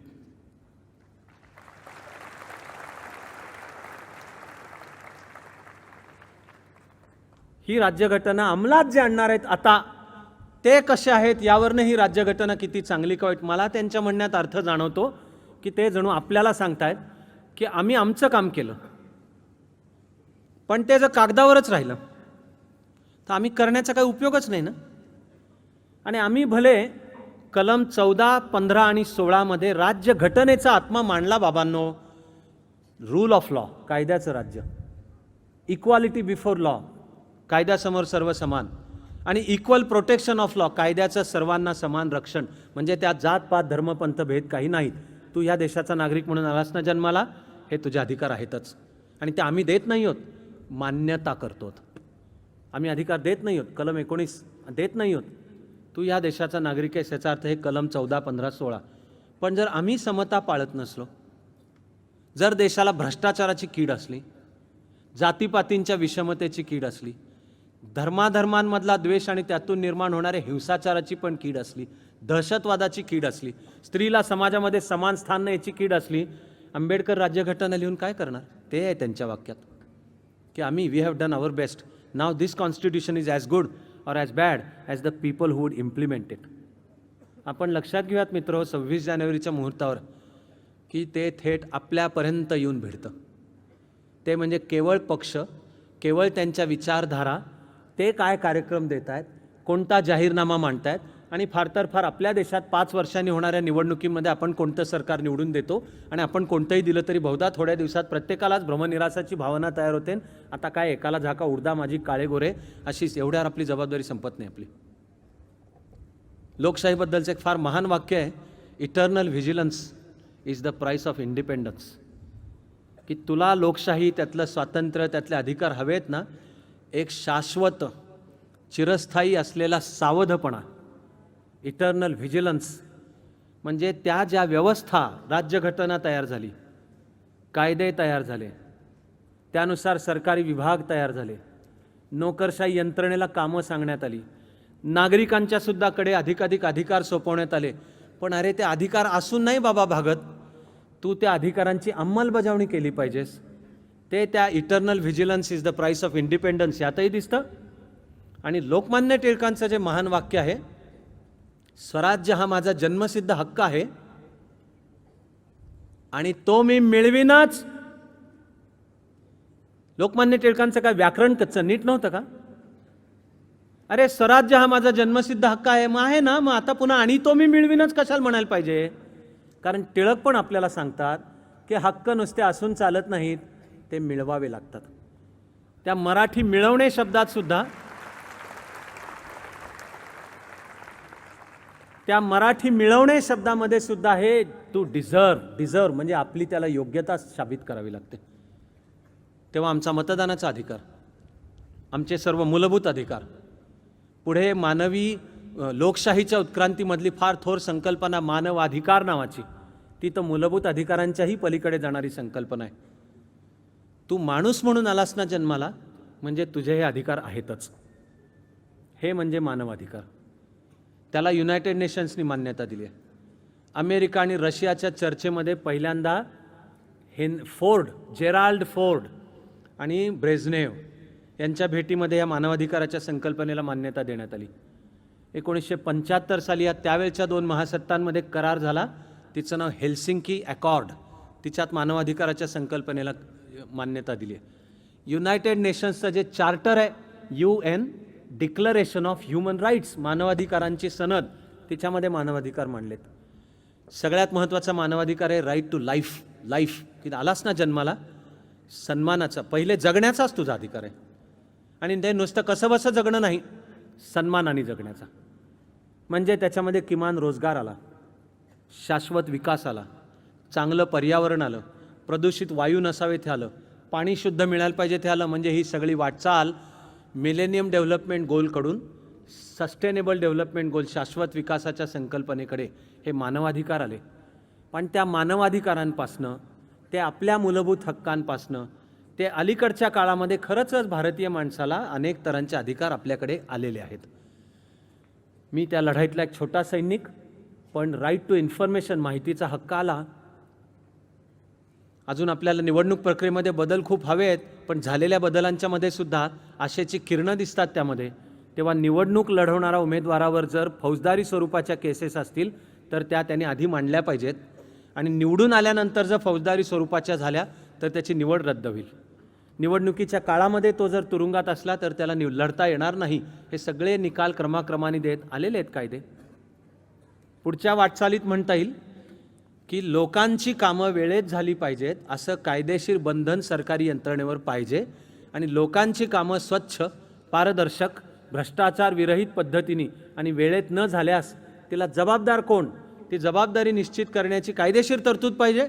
आणि ज्याच्यावरती जबाबदारीचा ठपका ठेवण्यात येईल त्याच्यावर कारवाईची व्यवस्था पाहिजे. माझ्यासकट आम्ही अनेक जण या मागणीसाठी लढलो, आता मान्य झाली आहे ती. तिचं नाव लोकसेवा गॅरंटी ॲक्ट. हीच क्रमाक्रमाने आपल्या लोकशाहीमध्ये सुधारणा आणखीन खूप हव्या आहेत, पण त्या सगळ्या येऊन ठेपतात आपल्यापर्यंत. त्याला माझ्या मनातलं नाव नागरिकांची चळवळ असं नाव आहे त्याचं. नागरिकच एकत्र आले पाहिजेत. त्यांनी आपला थोडा दिवसाचा वेळ किंवा आठवड्यातनं 2 तास का विना आपल्या परिसराचे प्रश्न, त्याकरता थोडासा फार सखोल अभ्यास लागतो, गैरसमज आहे, थोडासा वेळ लागतो, वेळ द्यावा लागतो, ॲटिट्यूड पाहिजे तो. पण मला स्वतःला सत्ता नको आहे, पण सत्ता तिचं काम नीट करते ना याच्यासाठी एक सत्तेवर अंकुश ठेवणाऱ्या वर्गाची निर्मिती, याला मी नागरिक शक्ती असंच नाव ठेवतो की ही नागरिकांची शक्ती आहे. मला कळणाऱ्या भारतीय विचारामध्ये याला नाव, प्राचीन परंपरेपासूनचं नाव आचार्य कुल असं नाव आहे त्याचं. वेदामधल्या दाशराज्ञ युद्धामधल्या भरत टोळीचा राजा सुद्धा असं त्याचा गुरु वसिष्ठ. प्रभू श्रीरामाचे गुरु पण त्यांचं पण नाव वसिष्ठ. पांडवांचा गुरु श्रीकृष्ण. करत करत पाहत पाहत पुढे आलो आपण तर स्वातंत्र्य लढ्याच्या काळात काँग्रेसचे मग गुरुस्थानी गांधीजी, स्वातंत्र्यानंतर विनोबा. पुढे त्या भ्रष्टाचाराविरुद्ध चळवळ उभी राहिली, जनता पक्ष आकाराला आला, त्यांचे गुरु जयप्रकाशजी. चंद्रगुप्ताचे गुरु चाणक्य. म्हणजे एक असा वर्ग की ज्याला स्वतःला सत्ता नको आहे, पण म्हणून तो जनतेच्या जीवनापासून दूर कुठेतरी डोंगर दऱ्यांमध्ये फक्त आसन मांडी घालून त्याचा प्राणायाम करत असेल असा वर्ग नाही. मला काही नको, पण लोकसंग्रह मेवापी संपशन कर्तुमर्हसी, म्हणजे लोकांचं भलं, लोकांचं कल्याण, बुडती हे जन देखवेना डोळा, म्हणून जे राजकीय सामाजिक व्यवस्थांवर लक्ष ठेवतील असा वर्ग. याला विनोबांनी वापरलेला शब्द आहे आचार्य कुल. इतिहासामध्ये ते आचार्य कुल समजा व्यक्तीपासून सुरू असेल. मला आधुनिक काळातल्या लोकशाहीकडे पाहताना वाटतं की आता आचार्य कुल सुद्धा समूहाचा असावं लागणार, तो म्हणजे नागरिक. आणि असा नागरिक, अशी त्यांची संघटना, अशी त्यांची चळवळ की आम्हाला स्वतःला कधी निवडणुकीला उभं राहायचं आहे आणि आम्हाला निवडून द्या, आमदार खासदार आणि मंत्री संत्री व्हायचं आहे म्हणून नव्हे, पण नागरिकांचे अधिकार, व्यवस्थेचं पारदर्शक असणं, व्यवस्थेची रचना किती नीट असली तरी ती अंमलात आणणारे नीट नसल्यास ती व्यवस्था बिघडू शकते, म्हणून ती लाईनीवर ठेवणारा असा एक निस्संग, निस्पृह नागरिकांचीच संघटना याच्यामध्ये उत्तर आहे त्या प्रश्नाचं. मी तुमच्याशी या आत्मविश्वासाने बोलतोय की एका चौथ्या स्तंभाची भाषा मी करतोय. आजपर्यंतची लोकशाही उभी या 3 स्तंभांवर, विधिमंडळ, कार्यकारी मंडळ आणि न्यायपालिका. मला हे अभ्यास करताना जाणवत आलं, ज्या मला चळवळी करता आल्या, हल्ली मी त्याच्यात कदाचित कमी याची मला पण असलेली अल्पशी रुखरुख आहे, पण आता मी माझं पूर्ण लक्ष हे चाणक्य मंडळ, त्यातलं शैक्षणिक, त्याद्वारे जे उभं करायचे तिकडे आहे. पण याला चौथा स्तंभ, एरवी बोललं जातं मीडिया हा चौथा स्तंभ आहे, 4th इस्टेट. पण खऱ्या अर्थाने लोकशाही तळागाळातून बळकट करायची असेल तर हा नागरिक नावाचा स्तंभ सुसंघटितरित्या उभा राहायला पाहिजे. ती मला वाटत असलेली लोकशाही विचाराला आणि कृतीला असलेली कॉन्ट्रीब्युशन, योगदान आहे. गल्ली गल्ली ग्रामपंचायतींपासून ते शहरांच्या वॉर्डांच्या मध्ये जर अशा नागरिकांच्या समित्या तयार झाल्या, त्यांनी आपल्या परिसरातले स्थानिक नागरिकांच्या साध्या प्रश्नांपासून ते देशासमोरची जगासमोरची धोरणं यांच्या अभ्यासाच्या आधारे कायदा राज्यघटनेच्या चौकटीत हिंसक न होता पण ठामपणाने आग्रह धरणे जर चालू केले, ह्याला मी सत्याग्रह म्हणतोय, तर आपल्या व्यवस्थेची सुद्धा वाटचाल अधिक समृद्ध लोकशाहीकडे होईल. आणि अधिक सविस्तर तो विचार समजावून घेऊन ज्यांना वाटेल की अशी आपल्या देशाची लोकशाही अधिक समृद्ध करण्याकडे, म्हणजे इतिहासातलं व्यक्तिसापेक्ष आचार्य कुल हे आता व्यक्तिसापेक्ष न राहता आधुनिक लोकशाहीतलं आचार्य कुल म्हणजे स्वतःचा राजकीय स्वार्थ नसलेले नागरिक समाजाच्या सामूहिक स्वार्थासाठी व्यवस्थेवर लक्ष ठेवायला, अंकुश ठेवायला, आणि दरवेळेला अंकुश ठेवायला नव्हे तर चांगली कामं व्हायला सहकार्य पण पाहिजे सिस्टीम व्यवस्थेशी, असा माझ्या संकल्पनेतला हा नागरिक नावाचा स्तंभ आहे. आणि भव्य दिव्य सगळं ऐकत असलो तरी अंतिमतः ते एका साध्या सोप्या गोष्टीपाशी आपल्याकरता येऊन ठेपतं. ते मित्र हो शब्दात सांगायला सगळ्यात सोपं. बहुधा जगणं म्हणजे रोजची परीक्षा आहे, म्हणून कदाचित अवघड असेल, पण ते जीवन आनंददायक करणारं पण उत्तर आहे. ते म्हणजे दुनियेतल्या सर्व प्रश्नांच्या उत्तराची सुरुवात स्वतःपासून होते. स्वतःपासून सुरुवात. तुला जातीपाती खटकतात का? तू पहिली गोष्ट करते म्हणजे मी पाळणार नाही माझ्या जीवनात, माझ्या विचारामध्ये, माझ्या. ते आपण कुसुमाग्रजांचं गीत म्हटलं. ते चाणक्य मंडलमध्ये आणण्याचं पुण्यकर्म मी केलं होतं. तेव्हा आधी सरकारमध्ये पण आणलं होतं. माझी कुसुमाग्रजांची छान ओळख होती. नाशिकला गेलो तर पाया पडून नमस्कार करायचो, कारण त्यांच्या श्रद्धेवर, त्यांच्या आशीर्वादावर माझा विश्वास आहे. मोडला नाही संसार, मोडून पडला संसार, पण मोडला नाही कणा. पाठीवरती हात ठेवून फक्त लढ म्हणा. यासाठी मी पण जायचो कुसुमाग्रजांकडे. तर देशाला स्वातंत्र्य मिळताना 50 वर्ष झाली, तेव्हा त्यांनी ही स्वातंत्र्य देवतेची विनवणी लिहिली. पहिल्यांदा, मी त्यावेळी सरकारी यंत्रणेत होतो अजून, पहिल्यांदा वाचतानाही मला वाटलं की आपल्याला जे जे म्हणायचे आणि आपल्याच्याने उद्या जर काम करता आलं तर ते त्याच्यामध्ये आहे. मग चाणक्य मंडलची स्थापना करताना आम्ही अधिकृत स्वतः कुसुमाग्रजांची आणि त्यांच्या कवितांचे कॉपीराईट्स पॉप्युलर प्रकाशनचे रामदास भटकळ यांच्याकडे त्यांची अधिकृत परवानगी घेऊन हे चाणक्य मंडलचं गीत बनवलं आहे. कारण त्यातल्या काना मात्रा वेलांटी सहित शब्द न शब्द आपल्याला म्हणायचा आहे, आपल्याला तो जगायचा आहे, तो आपल्या जीवनामध्ये प्रत्यक्षामध्ये आणून दाखवायचा आहे. असा तो जगून आपल्या जीवनामध्ये आणून दाखवण्यासाठी आता आपण राष्ट्रगीताने आजच्या कार्यक्रमाचा शेवट करूया.